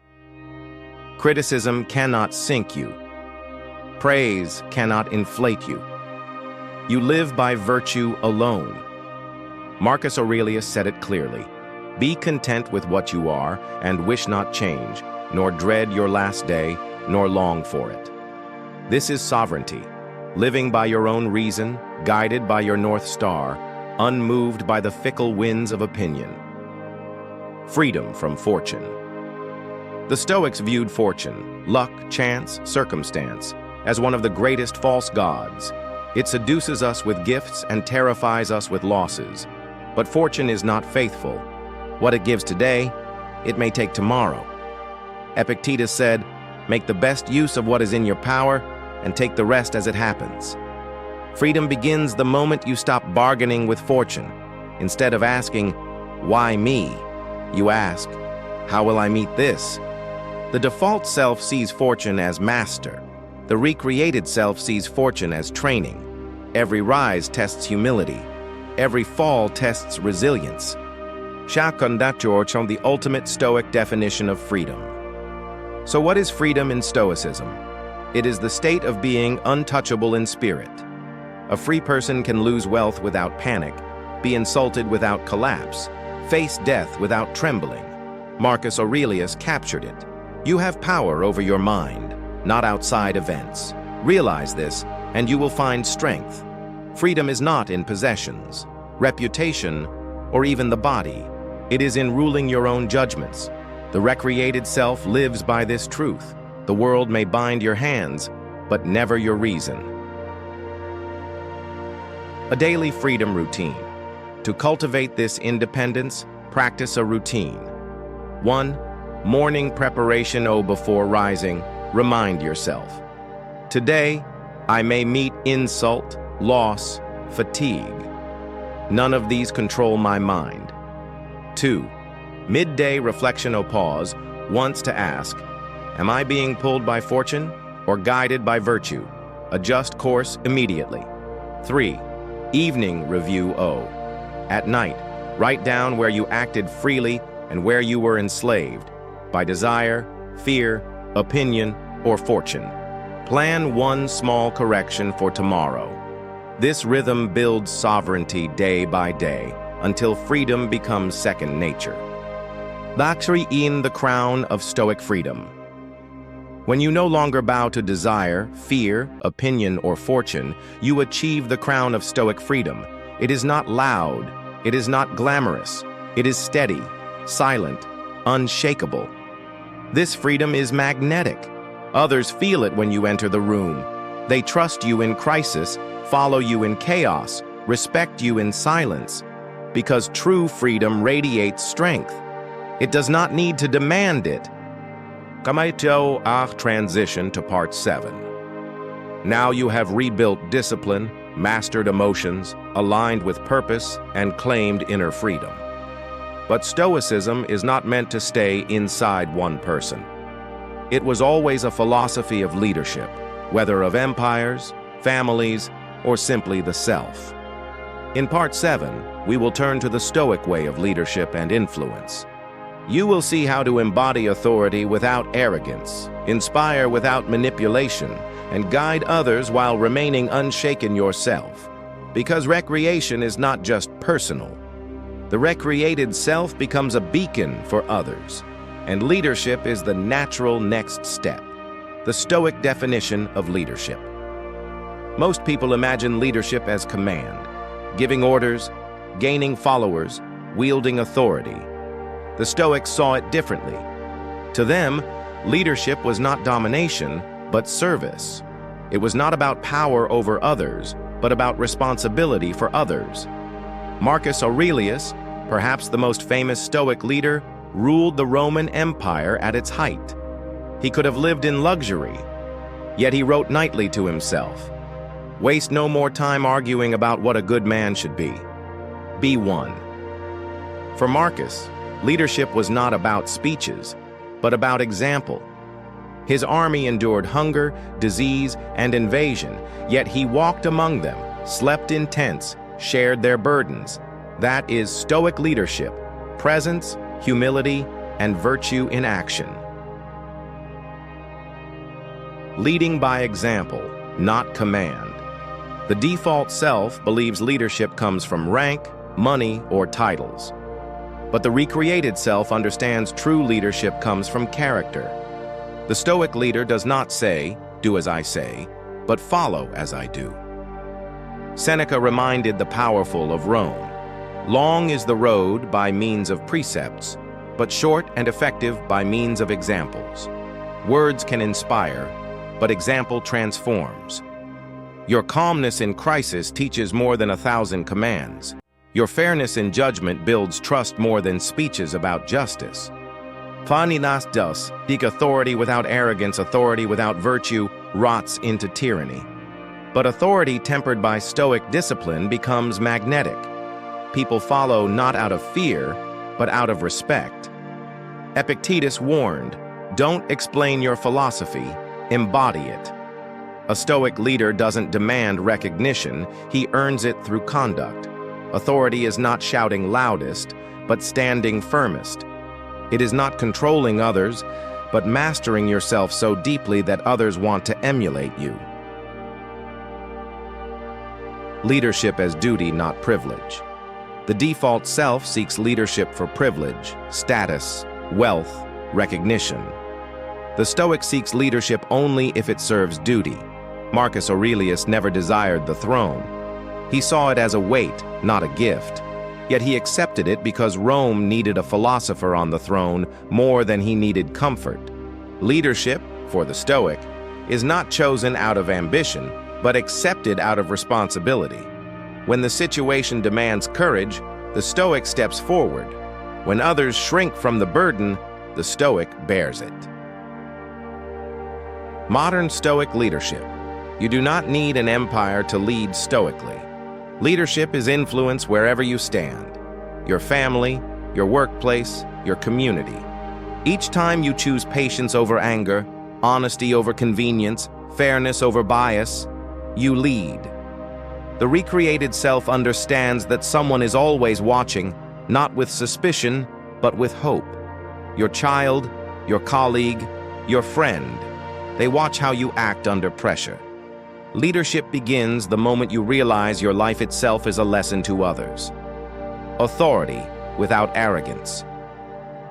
True authority is not loud. It does not need to announce itself. It is silent, steady, and undeniable. The Stoics warned that arrogance corrupts leadership faster than any enemy. Arrogance makes authority brittle. Humility makes it unshakable. Marcus Aurelius, despite ruling the most powerful empire on earth, constantly reminded himself, Do not waste what remains of your life in speculating about others. Be simple, good, pure, serious, unpretentious. Even as emperor, he wrote to himself as if he were a student still learning. That humility gave his authority weight. The Stoic leader commands respect not by demanding obedience, but by embodying steadiness in chaos, fairness in conflict, and calm when others panic. People follow not because they are forced, but because they trust. Stoic practices for respect without ego. 1. Practice calmness in crisis. In moments of chaos, your reaction sets the tone. If you stay grounded, others instinctively anchor to you. 2. Treat the lowly with respect. Epictetus, once a slave, taught that respect toward the powerless reveals the character of the powerful. Authority that respects downward earns loyalty upward. 3. Confess mistakes openly. The Stoic leader does not hide error but uses it as teaching. This vulnerability strengthens authority because honesty is rare among leaders. Beast influence through character. Seneca wrote, "The way is long if one follows precepts, but short if one follows examples." Influence is not about speeches or persuasion techniques. It is about the gravity of your character. The recreated self understands that character speaks when words cannot.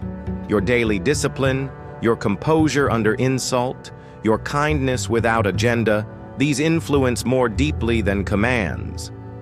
Marcus Aurelius never sought to inspire. He sought to live well. Yet his example has inspired millions for centuries. That is the paradox of Stoic influence. The less you chase it, the stronger it becomes. Modern applications of Stoic influence. At work, influence by consistency. When deadlines press, be the one who steadies the team instead of spreading panic. At home, influence by patience. When conflict arises, let restraint be your lesson. Your children or spouse will learn calmness from your example more than from your advice. In society, influence by fairness. Speak truth quietly but firmly. Your life becomes a protest against corruption, not your slogans. The magnetism of integrity. Why does character influence so powerfully? Because integrity is rare. Most bend under pressure. Most abandon values for gain. When someone stands unbent, calm, honest, disciplined, they shine. People trust them not because of rhetoric, but because they embody what others secretly crave: strength without cruelty, confidence without arrogance, clarity without pride. This is why the Stoic leader does not chase followers. He simply lives by principle, and people are drawn as iron is drawn to a magnet. Leadership in crisis is the true stage where leaders are revealed. Anyone can seem wise in calm weather. But when storms rise, when fear spreads, when chaos blinds the crowd, only then do we see who leads and who collapses. The Stoics trained precisely for this. Marcus Aurelius led Rome through plague, famine, and war. He did not panic, he did not rage. Instead, he wrote to himself, "If you are troubled by external things, it is not they that disturb you, but your judgment of them. And it is in your power to wipe out that judgment now." Leadership in crisis is the art of being the calm center of the storm. While others scream, you breathe. While others blame, you act. While others collapse, you stand. Stoic calm as a strategic weapon. Calmness is not passive. It is powerful. A calm leader sees more clearly than a frantic one. While the default self reacts in fear, the recreated self chooses with reason. Epictetus reminded his students that control begins in the mind. It's not what happens to you, but how you react to it that matters. A Stoic leader in crisis does not pretend everything is fine. He acknowledges reality, but refuses to be consumed by it. This calm becomes contagious. In armies, in businesses, in families, people anchor themselves to the one who remains unshaken. Training yourself to be the calm center one.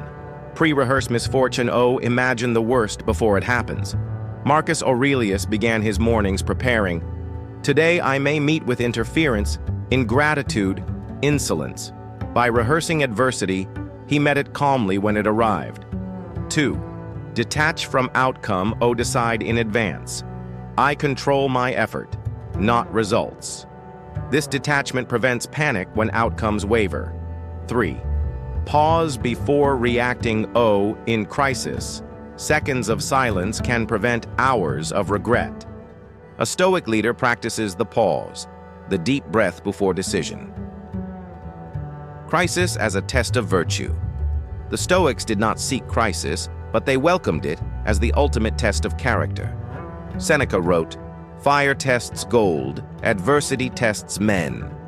Every crisis is an opportunity to reveal whether you are truly guided by virtue. Does fear reveal your courage or your cowardice? Does loss reveal your discipline or your greed? Does betrayal reveal your justice or your vengeance?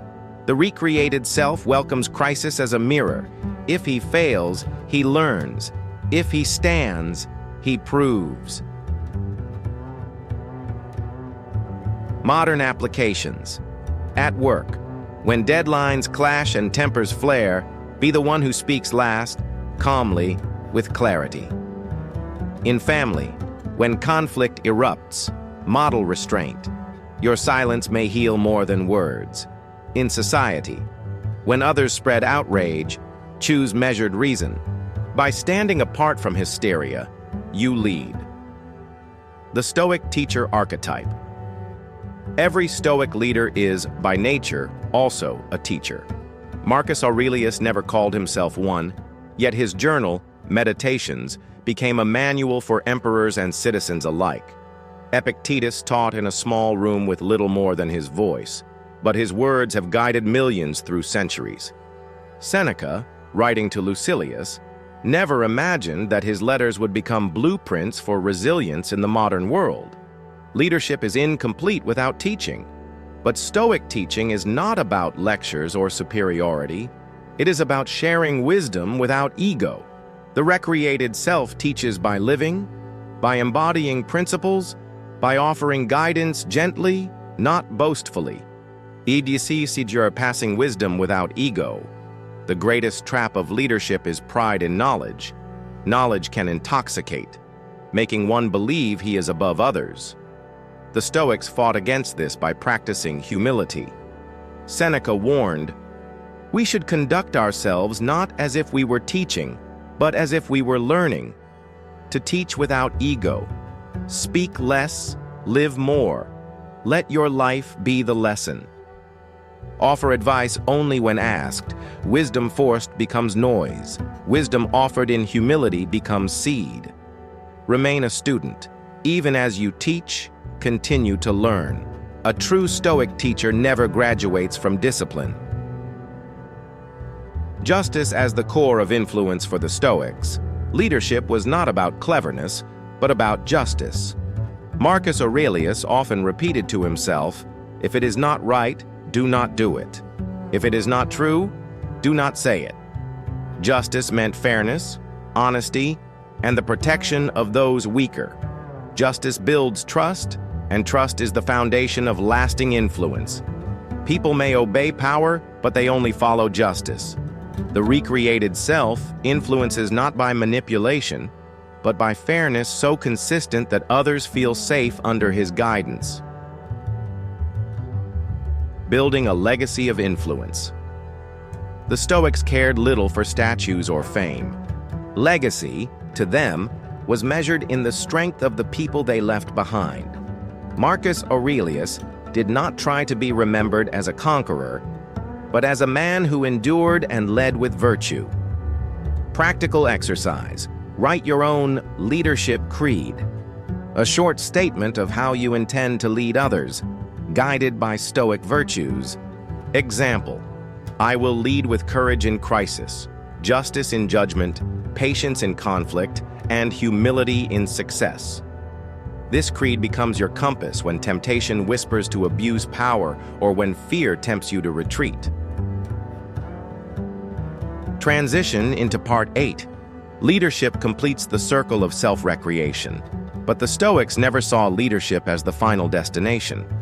Beyond the self, beyond relationships, beyond service, lies something greater, the harmony of the cosmos. The Stoics believed that to live fully, you must align with nature, the rational order of the universe, the flow of time, the laws of change. In Part 8, we will explore what it means to live in harmony with nature, how to accept change, how to flow with the seasons of life, and how to see yourself not as isolated, but as part of a vast living whole. Because the ultimate Stoic recreation is not only of self or society, it is alignment with the universe itself. The Stoic view of nature. To the Stoics, nature was not just trees, rivers, or stars, it was the entire order of existence.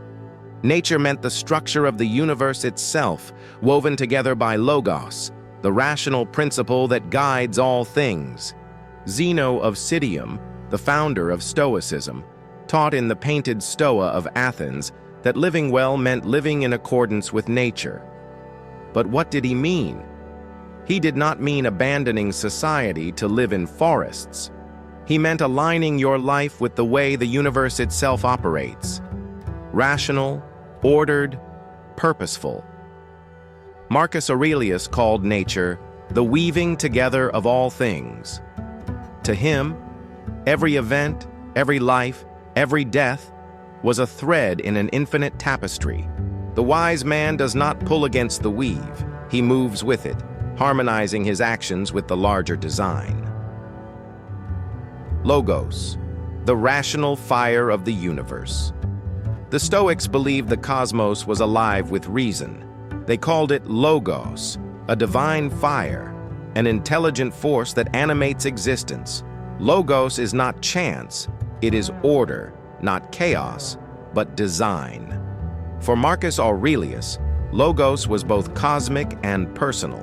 He wrote, "You have a spark of the divine fire within you." That spark is reason, the ability to choose, to think, to align your will with the order of nature. To live against logos is to fight gravity, to resist the inevitable, to stumble endlessly. To live with logos is to flow with the river of the world, not drowning, but carried. Humans as fragments of the whole. The Stoics insisted we are not isolated beings. We are fragments of the whole, cells in a larger body. Marcus compared humanity to hands and feet. We were made for cooperation, like feet, like hands, like eyelids. This cosmic perspective dissolves selfishness. If you are part of the whole, harming others is harming yourself. Serving others is serving the whole. To fight against reality is to wound your own nature. Epictetus echoed this when he said, "You are a citizen of the universe, not of one city, not of one nation, but of the cosmos itself." Some practical reflection, seeing nature as teacher. To begin living in harmony with nature, practice seeing the world as your teacher. 1. Observe patterns. Notice how the seasons change, how day follows night, how storms pass. Let this remind you that change is natural and resistance is futile. 2. See yourself as part of the whole each morning. Remind yourself, I am part of the universe's body. My role is small but essential. This shifts perspective from selfishness to service. 3. Honor logos within. Treat your reason as sacred. Each time you act with clarity, calmness, and justice, you align your spark with the cosmic fire. A Stoic challenge. Tonight, step outside, look up at the stars. Remember what Marcus wrote. Dwell on the beauty of life. Watch the stars and see yourself running with them. For the Stoic, the stars were not distant. They were kin. Their order reflected the order within. To live well was to shine in harmony with the universe, steady, calm, eternal, accepting change and impermanence. The Stoics taught that change is the very law of existence. Everything you see today, your body, your relationships, your possessions, will eventually transform, decay, or disappear. To resist this truth is to fight the very fabric of reality. Marcus Aurelius reflected often on impermanence. Observe constantly that all things take place by change, and accustom yourself to consider that the nature of the universe loves nothing so much as to change the things which are. The default self clings, fears, and resists. The recreated self accepts, adapts, and flows. Are the seasons as teachers? Nature whispers this lesson daily. Winter turns to spring. Night gives way to dawn. Youth matures into age. Nothing is fixed. The Stoic studies the seasons and imitates them. If winter comes in life, moments of hardship, the wise man does not curse the cold, but prepares, adapts, and endures. If spring comes, times of prosperity, he enjoys it with gratitude, knowing it too will pass. Impermanence is not tragedy, it is the rhythm of existence. Flowing. Instead of resisting, resistance multiplies pain. Imagine clinging to a tree in a raging river. The harder you hold, the more the current punishes you. Let go, and you flow with the stream. The Stoic trains to release the futile grip on what cannot be held: youth, wealth, fame, even life itself. Seneca said, "It is not that we have a short time to live, but that we waste much of it. We waste life clinging to what cannot be preserved." The recreated self flows, using change as energy rather than enemy. Turning impermanence into strength. How can fleetingness become power? Because knowing that life is short sharpens purpose. Marcus Aurelius wrote, "You could leave life right now. Let that determine what you do, say, and think." Memento mori, the practice of remembering death, is not morbid. It is clarifying. If every moment may be your last, then every moment deserves presence. You no longer waste time on trivialities, because impermanence reveals what matters. Modern practices for accepting change. 1. Morning reflection. Begin the day by reminding yourself, everything I encounter is temporary. Today itself is borrowed. 2. Release ritual once a week. Let go of something small, an item you no longer need, an expectation, a grudge. Train the muscle of release. 3. Impermanence. Walk a walk in nature and observe change. The falling leaves, shifting clouds, fading light. Let them remind you that impermanence is natural, not tragic. Mati buffered the recreated self and impermanence. When you accept impermanence, fear loses its grip. You no longer dread change. You embrace it. You no longer cling to the past. You flow forward. You no longer beg life to be eternal. You use the time you have with intensity and clarity. This is the paradox of Stoicism. Only by embracing the fleeting do you learn to live fully. The art of amor mundi. The Stoics are often remembered for amor fati, the love of fate, but their vision was even broader. They did not only love their personal fate, they loved the entire world, with all its flaws, contradictions, and imperfections. This is amor mundi, the love of the world. The default self fights against life, resents its unfairness, curses its flaws. The recreated self embraces the whole. He does not just endure the world, he befriends it. He does not only accept what happens, he affirms it as part of a larger design.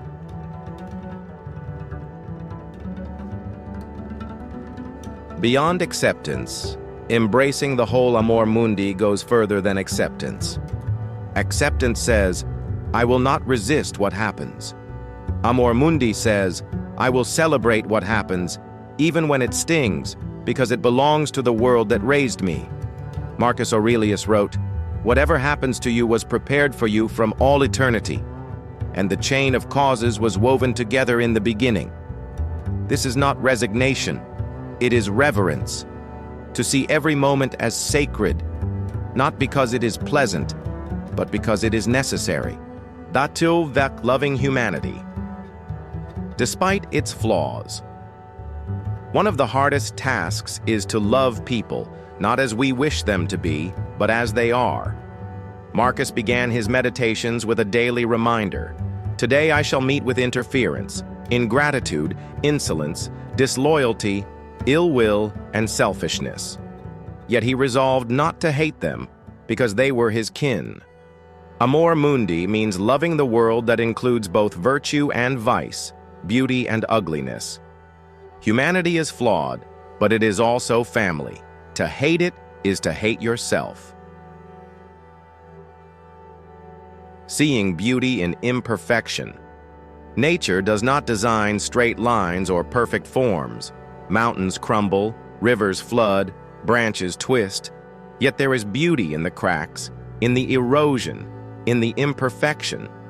The Stoic learns to see this same beauty in human life. Seneca said, what you endure with bitterness, you will not endure less, but you will be more wretched for it. By shifting vision, pain becomes teacher, flaws become reminders, imperfections become art. Modern application. Stop demanding perfection from yourself, from others, from the world. Love the crooked branch, the cracked stone, the imperfect friend. Practices for Amor Mundi 1. Daily affirmation each morning. Say, whatever the world brings today, I choose to love it. 2. Reframing flaws when encountering difficulty. Ask, what hidden gift lies here? What strength will this build? 3. Gratitude for the whole. Right gratitude not only for blessings, but for challenges. Train yourself to say, thank you, world, for this trial. The power of Amor Mundi. When you practice loving the world, life softens. Anxiety fades, resentment dissolves, anger quiets. You become resilient, not by resisting, but by embracing. The world cannot break the one who has chosen to love it entirely. Amor fati makes you unshaken by your fate. Amor mundi makes you unshaken by the world. Together they transform you into one who no longer begs for a different life, but who declares, this is enough, this is good. Living simply and in accord with nature. For the Stoics, simplicity was not poverty, it was power. To live in accord with nature meant stripping away what was unnecessary, false, and excessive. The more you add to life that does not align with virtue, the more enslaved you become. Seneca warned, it is not the man who has too little, but the man who craves more that is poor. Simplicity is freedom. It unburdens the mind, strengthens the body, and clarifies the soul. Why simplicity is power.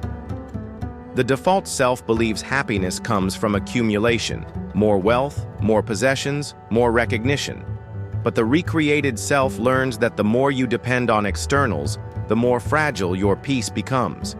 Living simply makes you resilient. If you can eat plain food with gratitude, no feast can tempt you. If you can sleep on hard ground with peace, no palace can corrupt you. If you can live with little, fortune loses its chains.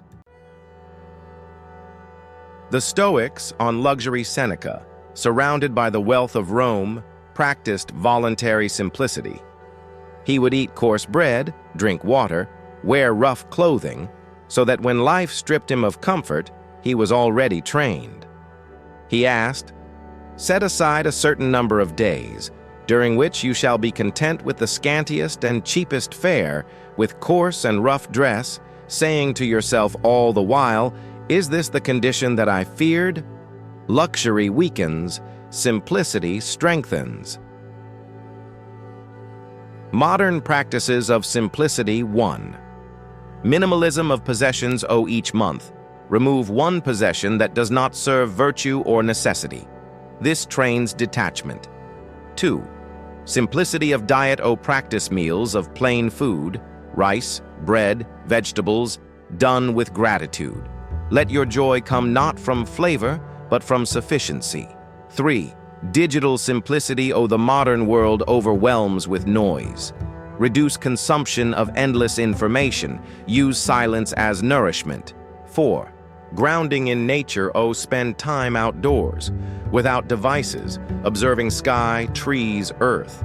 Let nature recalibrate your sense of scale. Eat the joy of less.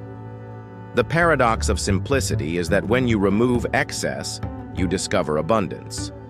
The sunset becomes art. The meal becomes gift. The conversation becomes treasure. Marcus Aurelius reminded himself, "Look at the stars. Running with them is enough." Enough, not more, is the key word. To the Stoics, joy was never in the excess, but in the alignment with nature's rhythm. And a challenge of simplicity. This week, choose one area of life, possessions, diet, or routines, and simplify, live with less. Do it consciously, gratefully, willingly. Then ask yourself, as Seneca asked, is this what I feared? When you find you can live simply, you discover you can live freely. The Stoic citizen of the cosmos. The Stoics were perhaps the first true citizens of the world. They believed that no man was bound only to his city, tribe, or nation, but to the entire cosmos. Zeno, the founder of Stoicism, dreamed of a universal community where people lived by reason, not by borders. Marcus Aurelius echoed this vision centuries later. My city and my country, so far as I am Antoninus, is Rome. But so far as I am a man, it is the world. The default self clings to divisions, us versus them, my people versus others, my gain versus their loss. But the recreated self lives as a citizen of the cosmos. He sees every human being as kin, every land as home, every injustice as his concern. Universal justice for the Stoics. Justice was not local. It was not fairness for my people, but fairness for all. If Logos governs the universe, then justice must extend universally. Marcus Aurelius insisted, "What injures the hive injures the bee." This perspective dissolves narrow loyalties. You cannot harm one group without harming yourself, because all are connected. The recreated self applies justice impartially, refusing to favor tribe or rank. Cosmopolitanism in practice 1. See humanity as one body, just as hands, feet, and eyes work together. So do nations and peoples. Division weakens the whole. 2. Respond to injustice. Wherever it appears, do not say, "That is not my concern." To the Stoic, injustice anywhere disturbs the order of the whole. 3. Live beyond tribalism, politics, culture, or race. Do not define virtue. Character does. Treat every person as bearer of the divine spark of reason. Modern Stoic cosmopolitanism. In today's world, borders and divisions still dominate. Yet the Stoic reminder is urgent. Humanity survives only by cooperation. Environmental challenges, global conflict, economic inequality, all require thinking beyond nation to planet. A Stoic leader in the modern world becomes a bridge builder. He seeks common humanity first, difference second. He acts as if the earth is one polis, one shared city, because to the Stoic, it is. The recreated self as citizen of the cosmos. When you recreate yourself as Stoic, you expand your circle of concern. You no longer live only for self, family, or nation. You live for all humanity, and even beyond humanity, for the earth, for all living things, for the harmony of nature itself. This is not weakness, it is strength, because the one who sees himself as universal cannot be broken by narrow tribal conflict. He belongs everywhere. He serves everyone. He is at home in the cosmos. Practical exercises for harmony with nature. Stoicism is not only philosophy, it is training. The Stoics insisted that wisdom is useless unless lived, practiced, embodied. To live in harmony with nature, you must not merely agree with the idea, but discipline yourself daily to embody it. Here are powerful Stoic exercises to help align your life with the rhythm of nature and the order of the cosmos. 1. Morning contemplation of change. Marcus Aurelius began his mornings by preparing his mind for impermanence. Today I shall meet interference, ingratitude, insolence, disloyalty, ill will, and selfishness.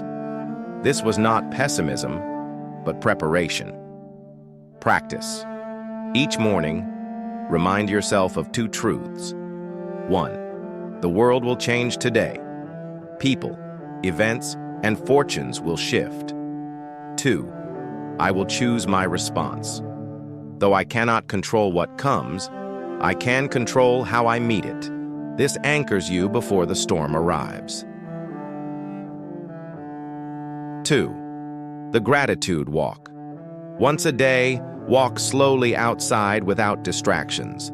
Observe trees, clouds, air, animals. Do not label them, just witness. Say to yourself, I am part of this order. I belong here.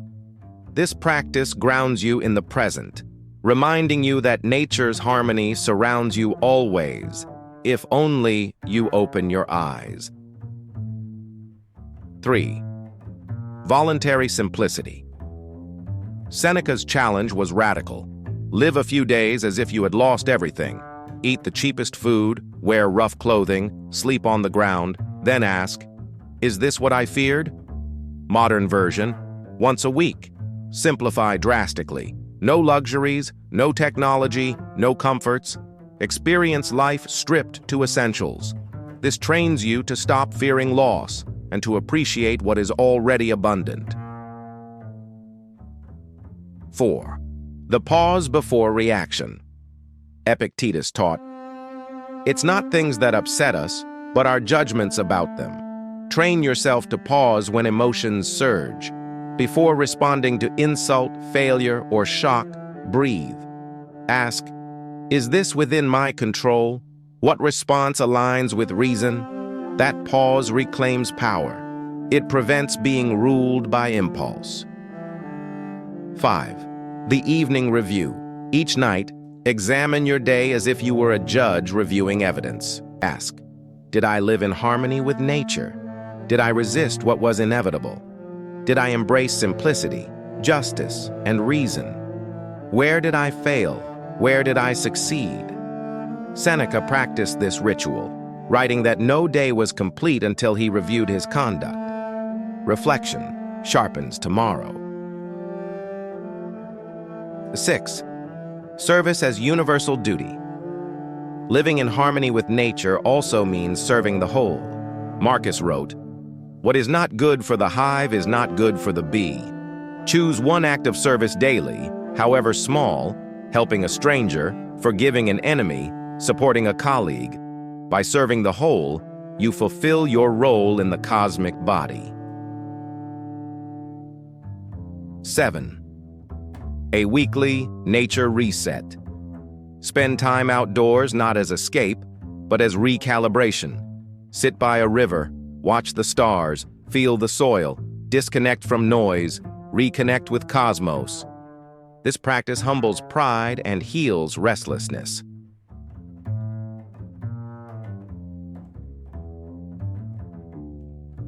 Why exercises matter without practice. Philosophy stays in books. The default self reads and forgets. The recreated self trains daily until wisdom becomes instinct. Harmony with nature cannot be memorized, it must be lived. Harmony with nature as the fulfillment of Stoicism. All Stoic teachings, discipline of desire, mastery of thought, resilience in crisis, strength in simplicity, converge on one principle: to live in harmony with nature. This is the summit of Stoic recreation. Living in harmony with nature means aligning every choice with the order of the cosmos. It means refusing to fight against change, refusing to cling to illusions, refusing to serve selfish passions over virtue. Instead, it means flowing with the current of reality, embracing the place assigned to you, and shining as a spark of reason within the great fire of Logos. Nature as the silent teacher.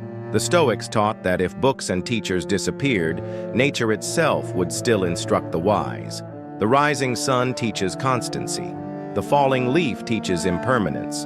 The storm teaches resilience. The stars teach perspective. The default self walks through nature, blind, distracted, demanding more. The recreated self walks through nature awake, attentive, grateful. Every event, every moment becomes a lesson. Why harmony brings peace discord comes from resistance. We suffer not because the world is cruel, but because we demand it be other than it is. We want permanence where there is change, control where there is chance, ease where there is challenge. Harmony dissolves this resistance. When you stop demanding, you stop suffering. When you align with nature's rhythm, peace replaces anxiety. Marcus Aurelius wrote, "Everything harmonizes with me which is harmonious to thee, O universe.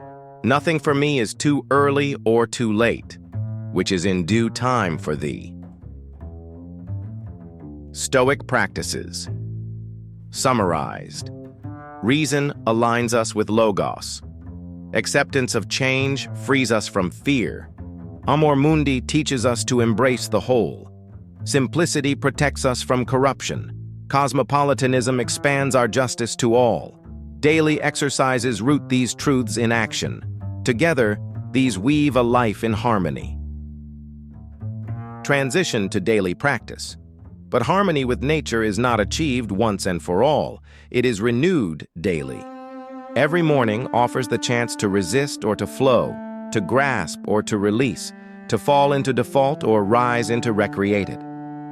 This is why the Stoics placed immense weight on daily practice, habits, disciplines, reflections, and exercises that shape the soul. In their view, philosophy was not theory but training. Thus, we move into Part 9, the Stoic path of daily practice. Here, we will build the rituals that anchor wisdom in your bones, so that harmony with nature is not fleeting, but lasting. Philosophy as training, not theory for the Stoics. Philosophy was not a subject to study. It was a way to train. Reading, memorizing, and discussing ideas was only the beginning. The true purpose was transformation, and transformation required discipline. Epictetus compared philosophy to a gymnasium for the mind. He warned his students, "Do not explain your philosophy, embody it." To him, arguments about abstract ideas meant little if they did not produce stronger character, calmer judgment, and deeper courage.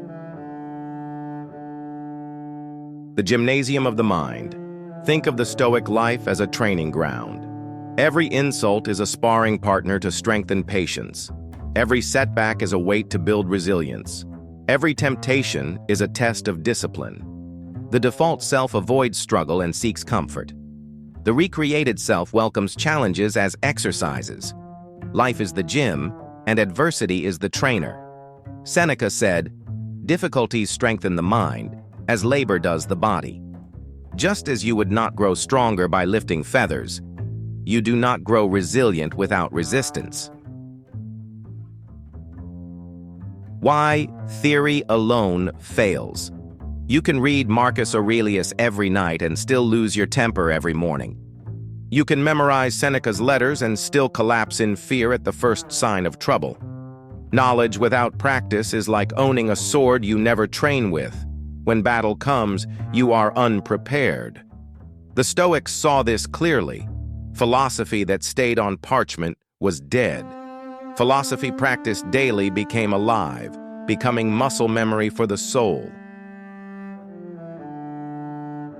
training. Every day. The recreated self treats every day as a training session. When someone insults you, you train composure. When fortune shifts, you train adaptability. When desires tempt you, you train moderation. When loss arrives, you train acceptance. Life provides the lessons. Your role is to enter the gym willingly. A modern exercise, reframing challenges today, begin to view difficulties not as intrusions, but as drills. If traffic delays you, tell yourself, "This is my training in patience." If a colleague frustrates you, say, "This is my training in understanding." By reframing, every obstacle becomes opportunity. The recreated self as daily athlete Marcus Aurelius called life a wrestling match, not a dance. Wrestling demands struggle, strength, endurance. Philosophy is the same. The Stoic is an athlete of the soul, rising each day to train, sweat, and grow. When you embrace philosophy as training, setbacks cease to surprise you. You expect them, you welcome them, and you use them. Every challenge becomes fuel for growth. The morning ritual, preparing the mind at dawn. The Stoics understood that the quality of a day is often decided in its opening moments. How you begin shapes how you endure, respond, and act. That is why they placed enormous weight on the morning ritual, a conscious practice of aligning the soul before entering the noise of life. Marcus Aurelius began his meditations with reminders to himself each dawn. He wrote, "When you wake up in the morning, tell yourself, the people I deal with today will be meddling, ungrateful, arrogant, dishonest, jealous, and surly. But I cannot be harmed by them, for they cannot drag me into ugliness." This was not cynicism, it was armor. By expecting difficulty, Marcus disarmed its sting. Awakening with intention. The default self stumbles into the day. It scrolls through distraction, chases urgency, reacts to noise, but the recreated self rises with clarity, setting intention before the world can dictate it. The morning ritual is the first act of sovereignty, claiming the day as yours before it is stolen by chaos. Elements of a Stoic morning. 1. Stillness before noise. O rise before the flood of distraction. Sit in silence, breathe deeply. Remind yourself, I control my mind, not the world. 2. Affirmation of impermanence, a whisper to yourself. This day is borrowed, use it wisely. The reminder of mortality sharpens purpose. 3. Preparation for adversity, imagine possible challenges. Insult, delay, frustration. Tell yourself, these will come. I will meet them with patience. 4. Alignment with virtue. Choose one guiding virtue for the day. Justice, courage, self-control, or wisdom. Let it be your compass in all actions. A Stoic visualization. Epictetus urged his students to rehearse difficulties in advance. This was not pessimism, but training. He said, when you are about to undertake any action, remind yourself what kind of action it is. You will suffer less if you expect it. Morning practice. Visualize 1 or 2 likely difficulties, perhaps a hard meeting, a difficult person, a stressful task. Imagine yourself responding calmly, rationally, with dignity. By rehearsing, you enter the day armored. Breath and presence. The Stoics practiced no elaborate rituals, but they valued presence. A simple exercise. Before rising, place a hand on your chest, feel your breath, remind yourself, this breath is life. One day, it will be my last. Today, it is a gift. Gratitude replaces dread. But that's the difference. It makes a day begun in distraction belongs to others. A day begun in intention belongs to you. The default self loses itself before breakfast. The recreated self wins the day at dawn. Marcus Aurelius urged, "At dawn, when you have trouble getting out of bed, tell yourself, 'I have to go to work,' as a human being. What do I have to complain of if I'm going to do what I was born for?" The morning ritual is not optional for the Stoic, it is essential. Midday practices, staying aligned. The Stoics knew that mornings set direction, but midday decides endurance. The heat of the day brings conflict, distraction, and fatigue. By noon, intentions fade, tempers flare, and clarity is tested. That is why the Stoic path requires midday practices, small rituals of recollection to recenter the mind.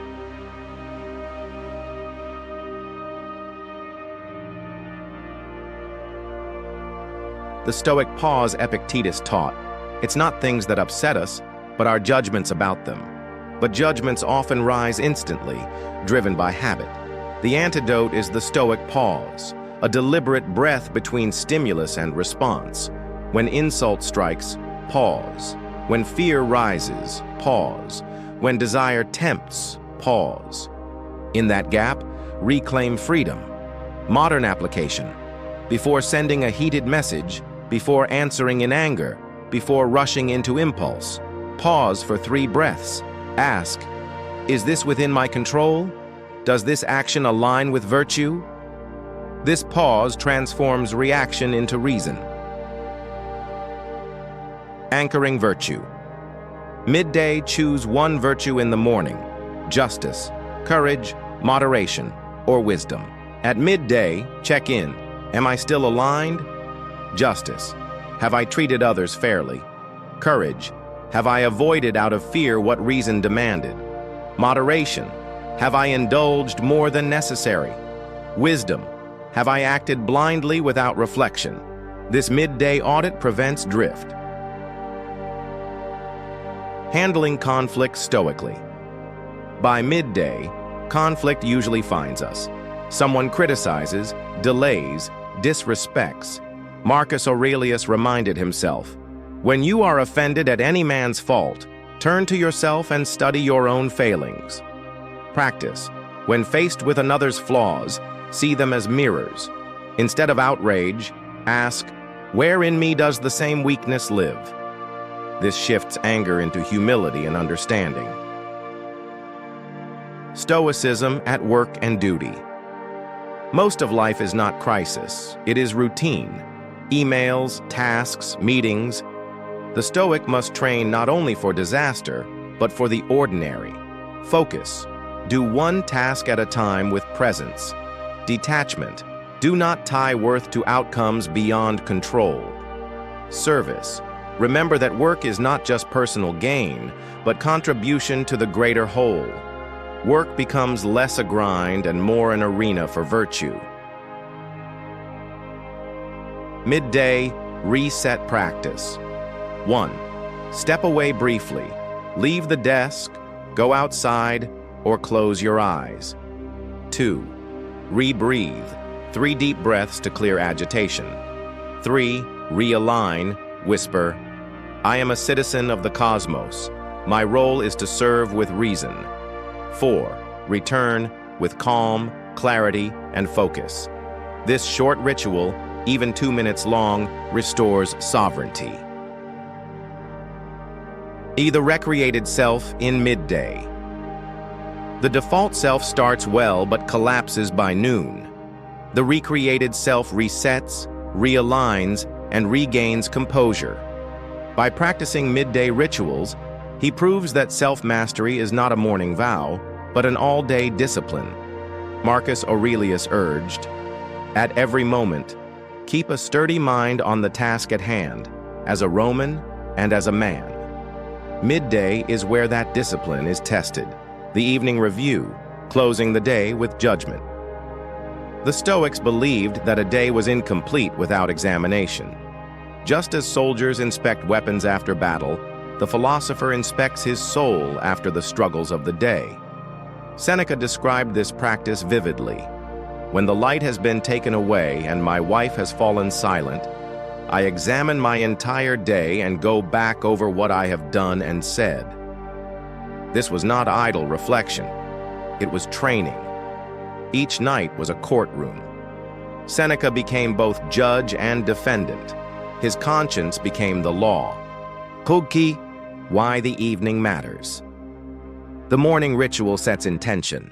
The midday reset restores focus. The evening review seals growth. Without it, mistakes harden into habits. With it, habits soften into lessons. The default self ends the day distracted, numbed by entertainment, running from self-reflection. The recreated self ends the day with clarity, courage, and truth. He is not afraid to face his failures, because each failure becomes tomorrow's teacher. Seneca's 3 questions. Seneca proposed 3 nightly questions. 1. What bad habit did you resist today? Oh, each small victory is progress. 2. Where did you fail? Oh, admit it without excuse. Honesty heals. 3. How can you improve tomorrow? Oh, resolve not with guilt, but with determination. This cycle transforms error into progress. Succesti ad a practical journaling format. Modern practice. Take 10 minutes each evening with pen and paper. Divide the page into 3 sections. 1. Virtue. Where did I live with wisdom, courage, justice, or moderation? 2. Vice. Where did I fall into anger, fear, desire, or negligence? 3. Vision. What will I practice tomorrow? Over time, this creates a mirror of the soul, sharper than memory alone. Lao Tzu, the power of closure. The evening review gives closure. It tells the mind, the day is complete. Without it, guilt lingers, regret festers, and anxiety steals sleep. With it, the mind rests, knowing tomorrow brings a fresh trial. Marcus Aurelius wrote, "When the alarm goes off in the morning, do not say, 'I cannot,' but 'I must rise to the work of a man.' That resolve begins the night before, when you clear the slate. Inas te, I'm a challenge tonight before sleeping. Sit in silence. Replay your day as if it were a film. Where did you act well? Where did you stumble? Where did you ignore reason? End with gratitude, even for failure, because it trained you. Then sleep, not in denial, but in peace." Weekly and monthly Stoic challenges, training beyond comfort. Daily practices shape the mind, but the Stoics also recommended periodic challenges, rituals of discomfort, gratitude, and detachment that trained resilience on a deeper level. Seneca, Marcus Aurelius, and Epictetus all warned, comfort softens. Strength requires deliberate struggle. Voluntary discomfort. Seneca advised his students to deliberately live as if poor for a few days, eat coarse food, wear rough clothes, and sleep simply. Then ask, "Is this what I feared?" Why? Because most fear is exaggerated. Once you taste hardship voluntarily, you stop dreading it. The default self avoids discomfort until it strikes by force. The recreated self seeks it voluntarily and robs it of power. Modern practice. Once a week, eat the simplest meal possible. Rice, bread, beans, water. Do it consciously, with gratitude. Once a month, fast from luxuries. No social media, no entertainment, no purchases. See how little you truly need. The gratitude expansion. The Stoics knew that gratitude prevents bitterness, but they practiced it beyond blessings. They practiced gratitude for trials. Marcus Aurelius thanked the world not only for health, but for sickness, not only for friends, but for enemies. Weekly ritual. List 10 things you're grateful for. 5 blessings, 5 difficulties. Train your eyes to see lessons where others see only burdens. Practicing detachment from possessions. Epictetus reminded, never say of anything, "I have lost it," but "I have returned it." Everything, house, wealth, even loved ones, belongs first to nature. To cling as if eternal is to invite despair. Monthly challenge. Choose one possession you value but do not truly need, give it away, donate it, or set it aside for a month. Train your soul to say, "This does not own me." Why these challenges work. Daily practice builds discipline in ordinary life. Weekly and monthly challenges build resilience against extraordinary change. When fortune strikes, the default self cries, "I cannot live without this." The recreated self says, "I already trained for this. I am ready." Seneca summed it best. A man is not poor if he can do without. Building mental fortresses, the Stoics' inner citadel. The Stoics taught that the world outside can be chaotic, unjust, and unpredictable, but within you lies something untouchable: your mind, your reason, your will. Marcus Aurelius called it the inner citadel, a fortress no enemy can storm unless you open its gates. The default self leaves this fortress unguarded, surrendering peace to insults, fears, and desires. The recreated self builds walls of reason, gates of discipline, and towers of perspective. He trains until nothing external can overthrow his calm. Premeditatio malorum, anticipating hardship. One of the Stoics' greatest techniques was premeditatio malorum, the premeditation of evils. Seneca, Epictetus, and Marcus Aurelius all practiced imagining worst-case scenarios, not to dwell in fear, but to build readiness. Seneca advised, "He robs present ills of their power who has perceived their coming beforehand." Exercise. Each morning or before major events, list what could go wrong: failure, insult, illness, rejection. Then tell yourself, "This is survivable. This is endurable. This cannot touch my virtue." By rehearsing pain, you disarm it. My elders sang training against insult. The Stoics reminded themselves, insults harm only if you agree. Epictetus said, if someone reviles you, realize that it is your opinion that has been insulted. Practice, when criticized, pause. Ask, is this true? Then thank them. It is correction. Is it false? Then it is noise, not injury. Is it malicious?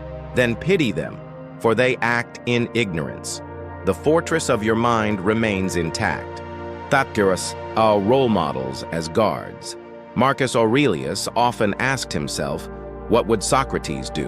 What would Antoninus do? He imagined wise men watching over him, guiding his choices.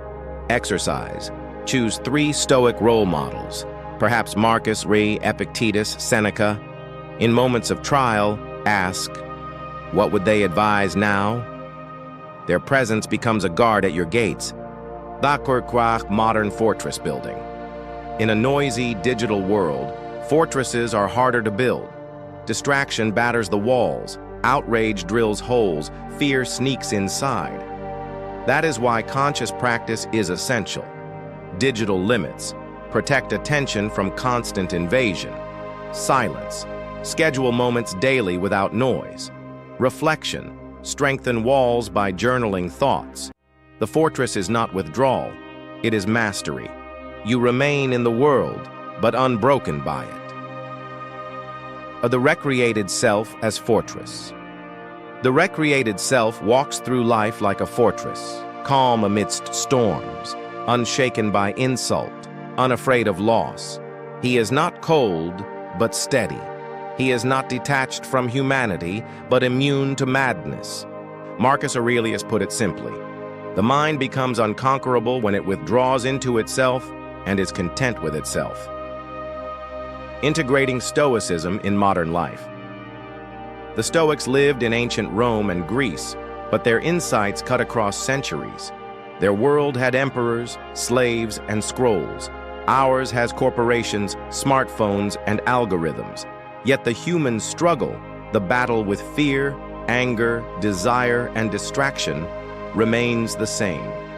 To recreate yourself as a Stoic today, you must translate their wisdom into modern practice. Stoicism in relationships. Relationships are the greatest testing ground of philosophy. Friends, partners, family, and colleagues often provoke the strongest emotions. Epictetus warned, "When you kiss your child, say to yourself, 'Tomorrow he may die.'" Harsh words, but they reveal a principle: love without clinging. Practices: presence over possession. Love people deeply, but remember they do not belong to you. Value their presence without demanding permanence. Patience over pride. When offended, pause before reacting. Often, it is your pride, not their action, that stirs anger. Service over self-interest. Ask daily, how can I add value to those around me? This reframes relationships as arenas for justice and kindness. Seneca, Stoicism at work. Modern work is filled with pressure, deadlines, politics, ambition. The Stoic must turn work from burden into training. Marcus Aurelius reminded himself, "At dawn, I must go to work as a human being. What do I have to complain of if I am going to do what I was born for?" Practices. Focus on process, not results. Do your task with excellence. Release attachment to outcomes. Results depend on fate. Effort belongs to you. Integrity as non-negotiable. Never compromise justice for advancement. No promotion is worth the corrosion of the soul. See work as service. Your labor contributes to the larger hive. Whether sweeping streets or leading nations, all work done with virtue dignifies the worker. Stoicism in leadership. Stoic emperors like Marcus Aurelius show what leadership with wisdom looks like. Today, leaders in companies, communities, and families face the same temptations of pride and power. Principles for leaders. 1. Lead by example, not command. Your character persuades more than your orders. 2. Remember mortality. Authority is temporary. Use it for service, not dominance. 3. Protect the hive. What benefits the group benefits the individual. Chas in asnak simplicity in the digital age. Seneca warned, "It is not the man who has little, but the man who craves more, who is poor." Today, craving takes the form of endless scrolling, comparison, and consumption. Stoic simplicity becomes urgent in the digital age.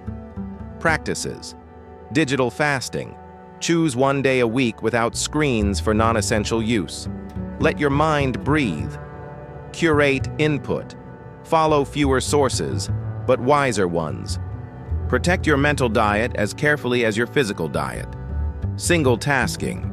In an age of multitasking, practice full attention on one task. Depth defeats distraction. Anchoring Stoicism into routines. Stoicism cannot remain abstract. It must be anchored in habits.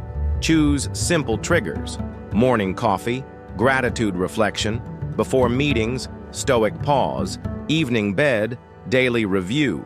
When tied to routines, Stoicism becomes natural, not forced. Why modern Stoicism matters. The modern world is louder, faster, and more tempting than Rome ever was. Without philosophy, the soul is scattered. With Stoicism, you regain unity, living with reason amidst chaos, with clarity amidst noise, with peace amidst storms. The recreated self is not ancient, but timeless. He stands steady, whether in a Roman forum or in a digital feed. Stoicism as a lifelong journey.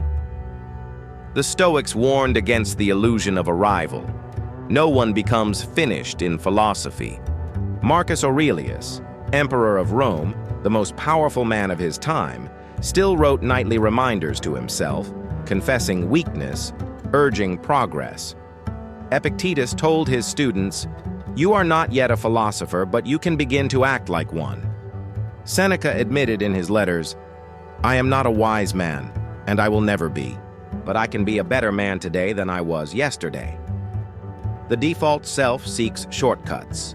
One book, one seminar, one breakthrough that will fix everything. The recreated self understands. This is a lifelong gymnasium. Every day requires training. Every year requires growth. The danger of pride in progress philosophy is poison when it becomes pride.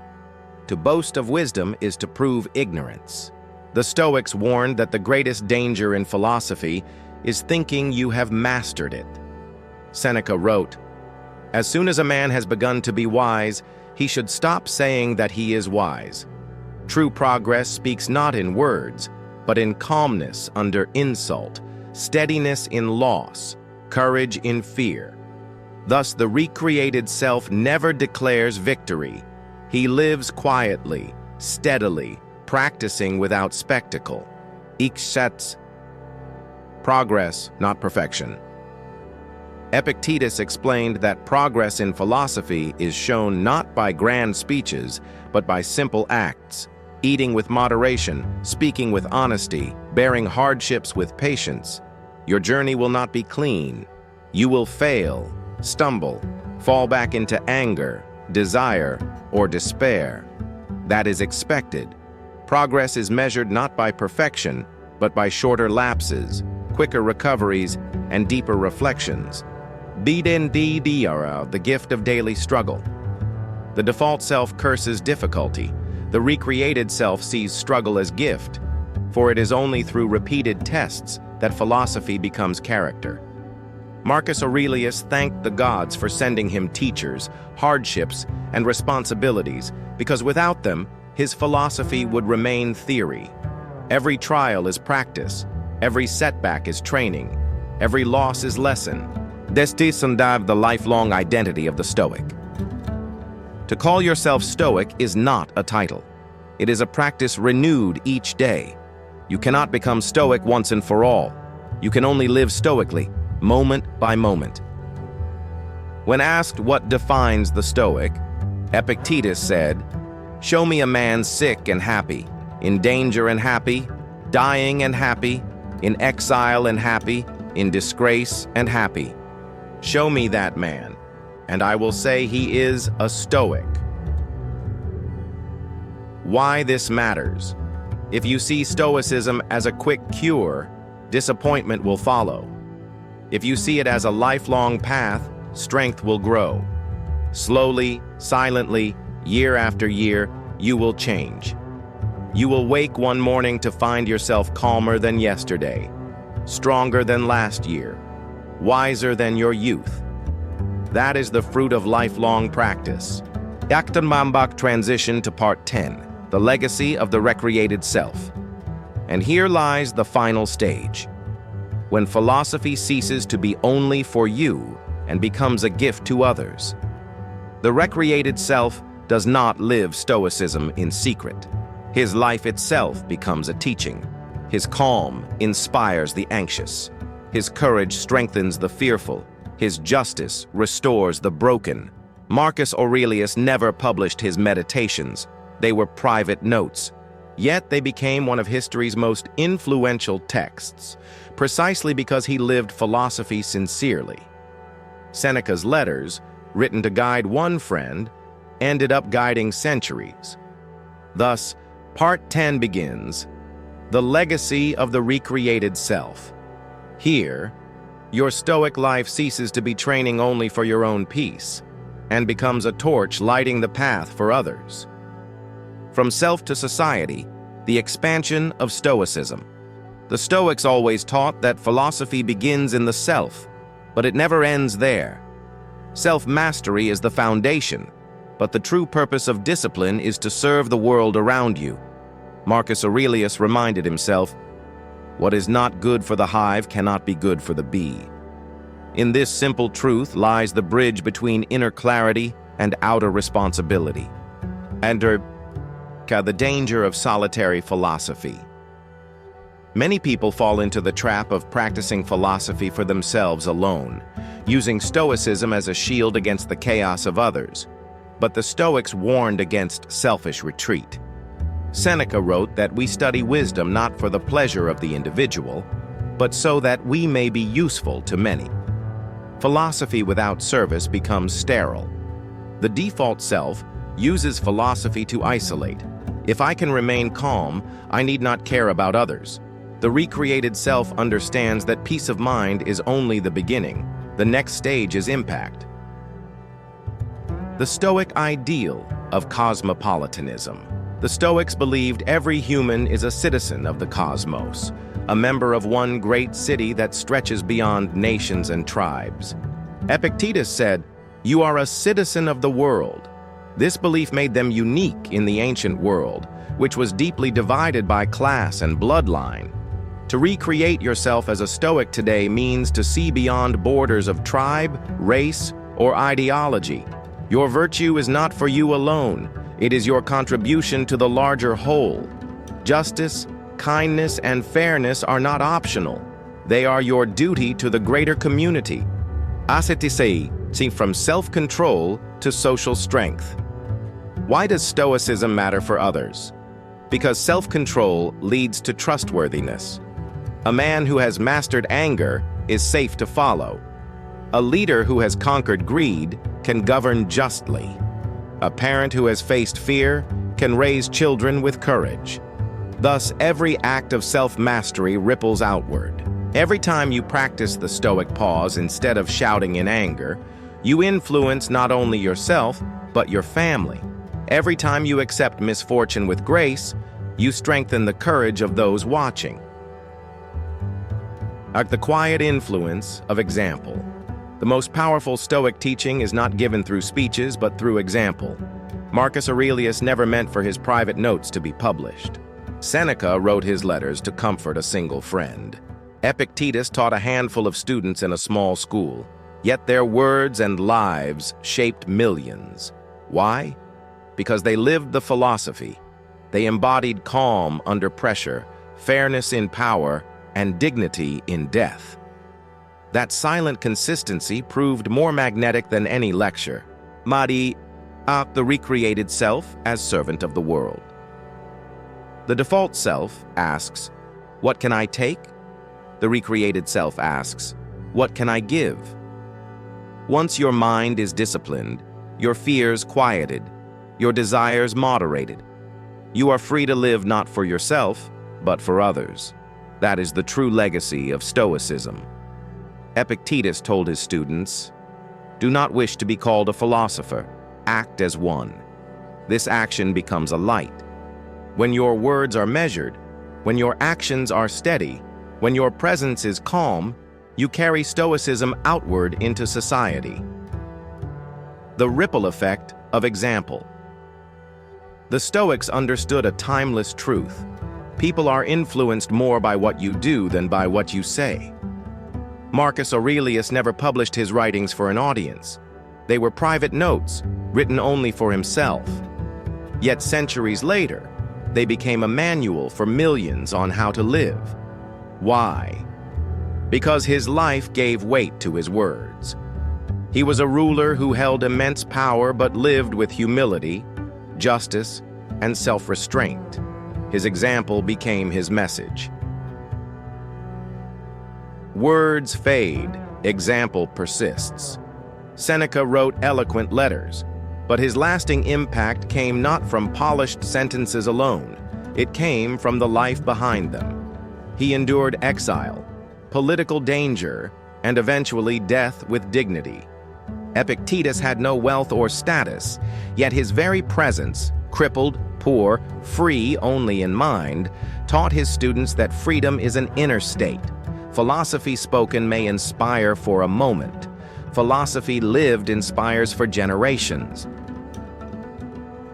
Influence in family and friendship. Your example begins at home. Children rarely remember lectures, but they never forget the way you lived. A parent who meets adversity with calm teaches resilience. A partner who treats others with fairness teaches justice more deeply than any book. A friend who practices self-restraint in pleasure teaches moderation without a word. Every choice you make echoes, every pause instead of anger, every act of generosity, every moment of dignity under pressure becomes silent teaching. Leadership by presence. Leaders, whether of families, teams, or nations, carry enormous power to shape others. Yet the greatest leaders are those whose presence itself transforms people. Marcus Aurelius commanded armies, but his soldiers admired not his force, but his fairness. Cato the Younger resisted tyranny with such integrity that even his enemies respected him. In modern life, leadership is not confined to generals and emperors. It belongs to anyone who influences others. By living stoically, calm in crisis, disciplined in desire, fair in judgment, you lead more powerfully than through orders or speeches. How example outlasts life. The Stoics believed that living with virtue grants a form of immortality, not of the body, but of influence. Seneca wrote, "Life is long if you know how to use it.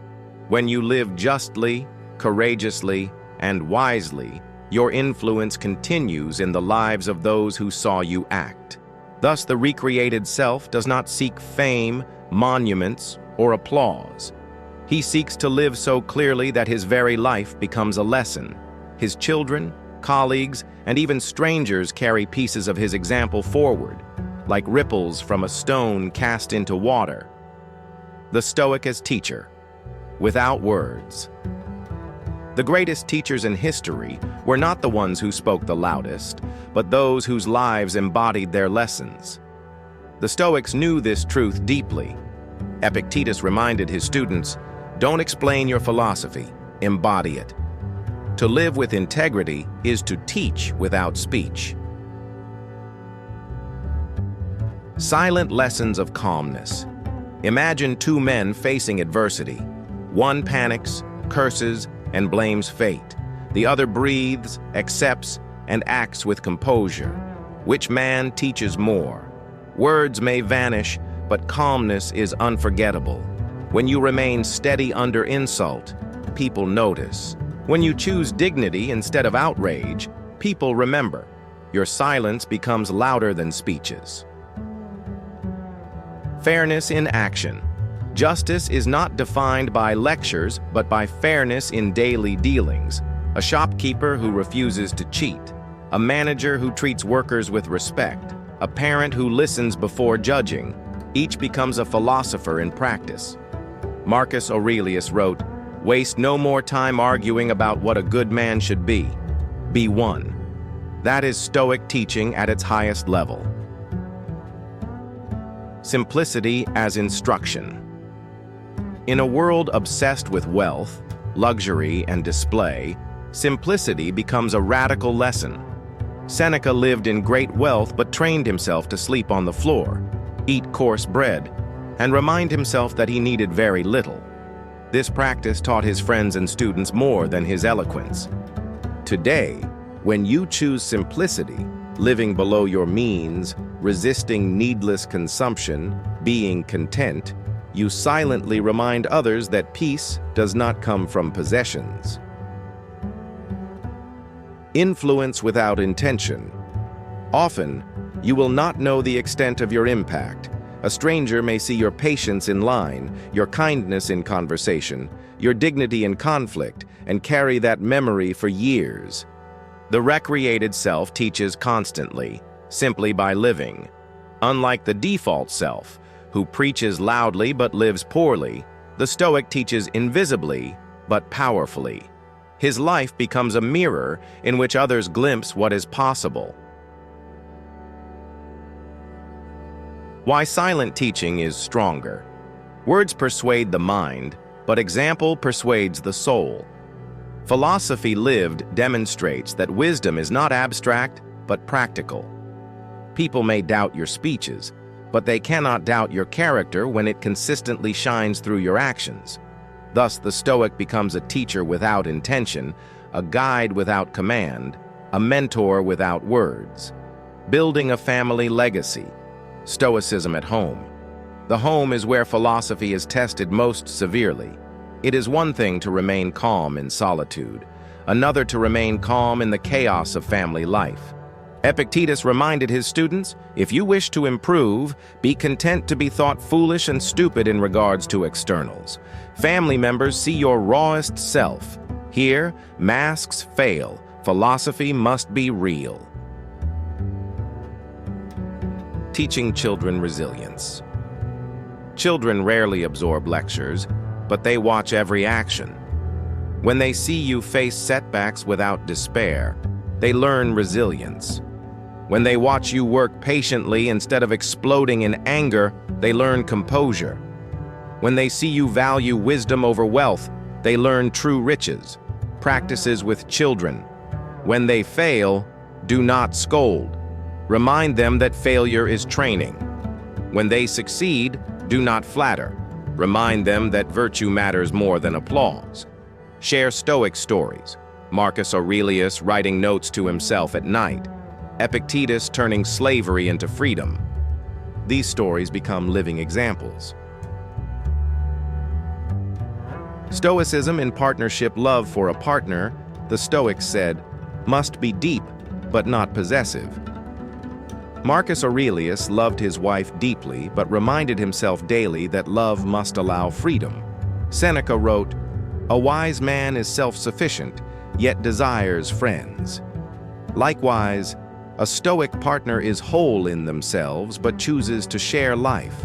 Practices with partners. Treat disagreements as training in patience. Value presence over perfection. Accept flaws as part of human nature. Live gratitude daily. Say aloud, "I may not have them tomorrow." This makes each day more precious. Friendship and extended family. The Stoics saw friendship as mutual growth in virtue. True friends remind you of faults, celebrate progress, and walk with you in hardship. In extended family lives where conflict often arises, Stoicism teaches patience, justice, and forgiveness. Practices. Be slow to take offense. Often, harsh words reflect pain, not malice. Be quick to forgive, knowing that anger only chains you. Choose friends who strengthen your virtue. Distance yourself from those who feed vice. The family as a school of virtue. Every household becomes a small school of philosophy. Each day gives lessons in justice, moderation, courage, and wisdom. The recreated self turns his home into training ground, not through rigid rules, but through steady example. Children grow into adults. Partners grow into mirrors. Friends grow into allies, all shaped by the Stoic spirit you embody. Legacy beyond wealth. Many strive to leave children wealth, houses, or possessions. But possessions fade, wealth is squandered, houses crumble. The Stoic leaves something greater, a model of virtue. A child raised by a Stoic parent inherits wealth of character. A partner loved with patience inherits strength of soul. A friend guided with honesty inherits courage. This is the true family legacy, the invisible inheritance of resilience, gratitude, and virtue. Stoicism and leadership in society. The Stoics never believed philosophy was for ivory towers. It was meant to be lived in marketplaces, courts, battlefields, and palaces. For them, leadership was not about titles. It was about responsibility. Marcus Aurelius, the emperor-philosopher, embodied this paradox. The man with absolute power chose humility, service, and justice as his guides. The Stoic vision of leadership, in Stoic terms, is service to the common good. Marcus Aurelius reminded himself daily, what brings no benefit to the hive brings no benefit to the bee. The true leader does not hoard power for self, but uses power as a tool for justice. The default self sees leadership as domination. The recreated self sees leadership as stewardship. Justice above ambition. Stoic leaders refuse to sacrifice virtue for advantage. Cato the Younger resisted Caesar not because he sought power, but because he sought justice. His integrity inspired even his enemies. A Stoic leader would rather lose influence than lose honor. Modern lesson: in business, politics, or community life, the Stoic leader places fairness above profit, service above ego, principle above convenience. Daktisai, the courage to lead in crisis. The Stoics trained for adversity precisely so they could stand firm when others faltered. In crisis, the default self panics, clings to comfort, or blames fate. The recreated self steadies the ship. He acts not with rashness, but with reason. Marcus Aurelius led Rome through plague and war by writing nightly reminders to himself about patience, endurance, and humility. His people drew strength not from his decrees, but from his steadiness. Leadership in everyday life. Leadership is not only for emperors or executives. Parents lead households, teachers lead classrooms, workers lead by example in their teams. Stoic leadership is available to anyone willing to place virtue at the center of influence. Practices for modern leaders. 1. Begin with self-command. No man can govern others if he cannot govern himself. 2. Listen deeply. Justice requires hearing all sides before judgment. 3. Decide with courage. Leaders cannot hide behind hesitation. 4. Serve silently. Seek no applause. Let service be its own reward. Stoicism as social glue. When leaders embody Stoicism, communities thrive. Justice creates trust. Courage creates resilience. Moderation prevents corruption. Wisdom guides progress. These virtues are not abstract. They are the very conditions of stable societies. The recreated self becomes a pillar not only in private, but in public life. His presence creates ripples of trust and stability that reach beyond what he sees. Writing your own meditations. A gift beyond your lifetime. Marcus Aurelius never meant his meditations for anyone but himself. They were nightly reminders, fragments of thought, whispered advice written in dim light. Yet centuries later, they became one of the most important guides to human resilience. This is the paradox. By writing honestly for himself, he left a gift for the world. The recreated self must embrace this same practice, not to perform, not to impress, but to leave behind a record of struggle, growth, and wisdom that might guide others long after your voice is gone. The purpose of journaling. Epictetus urged constant reflection. First say to yourself what you would be, then do what you must do. Journaling sharpens both steps. Writing clarifies thought, exposes weakness, and records progress. For the default self, thoughts scatter and vanish. For the recreated self, journaling gathers them, orders them, and transforms them into teachers. Sound daily self-examination. Seneca advised ending each day with review. What did I do well? Where did I fall short? How can I improve tomorrow? This ritual does not condemn, but corrects. It turns failure into instruction. Practice. Each evening, write 3 reflections. 1. Gratitude. What was good today? 2. Weakness. Where did I lose control? 3. Resolve. How will I practice better tomorrow? Over time, this practice weaves philosophy into the fabric of life. Writing for the next generation. Though your journal begins as private, imagine how it might serve your children, students, or strangers years later. Honest reflections, not polished perfection, become the most valuable inheritance. Marcus Aurelius did not write polished philosophy, but raw reminders. Stop being angered, stop complaining, stop fearing death. That rawness made him human, and that humanity made him eternal. The practice of legacy writing. Suggestions for modern Stoics. Write as if no one will read it. Honesty is more valuable than polish. Record both victories and failures. Perfection does not inspire. Struggle does. Address your entries to a future student, perhaps your child, perhaps someone not yet born. Your words may become the meditations someone needs to survive their own storms. Why meditations matter? The recreated self understands. The body will die, but words and example may outlive centuries. By writing faithfully, you build a bridge across time. You continue to guide when your voice is silent, when your presence has faded. That is why Stoics wrote, not to be remembered, but to serve. And in serving, they became remembered. The immortality of influence.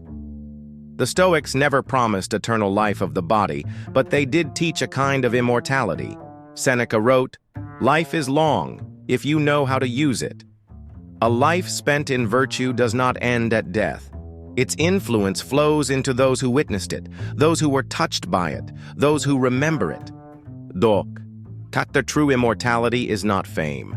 The default self craves statues, wealth, and recognition, hoping to be remembered. But these fade, cities crumble, monuments erode, names are forgotten. The recreated self does not seek fame, but impact. He understands. Influence outlasts applause. Marcus Aurelius reminded himself daily that his name, power, and empire would vanish. Yet he also knew his actions, fairness, humility, service, would echo far beyond his throne. And they did. The echo of example. Think of Epictetus, a slave, crippled, poor. He left no riches, no empire, not even written works of his own. Yet his teachings, preserved by a student, shaped centuries. Why? Because his life embodied freedom, even in chains. That echo could not be silenced. Your steady patience today may shape your children tomorrow. Your courage in hardship may inspire your friends years later. Your fairness at work may ripple through colleagues and communities long after you are gone. The Stoic vision of legacy is not measured by how many remember your name, but by how many live better because you lived. The Stoic does not ask, "How will history see me?" but instead, "How will those near me grow stronger from my example?" Seneca reminded, "What fortune has made yours is not your own. Only virtue is truly yours, and it is what you leave behind." Building eternal influence through practice. Calmness teaches resilience. Justice builds trust. Courage awakens strength in others. Moderation inspires freedom from excess. When lived daily, these virtues outlive your body. They weave into the lives of others like threads in a larger tapestry. The recreated self lives twice. The default self dies once, when the body fails. The recreated self dies once, but lives again in influence, in memory, in the strength given to others. That is the Stoic vision of immortality, not eternal breath, but eternal impact. The torch of wisdom, passing it forward. The journey of Stoicism does not end with your transformation. In truth, it begins there. Once you have rebuilt yourself, calmer, stronger, clearer, you hold a torch of wisdom. But this torch was never meant to burn for you alone. It was given to you so that you might pass it forward.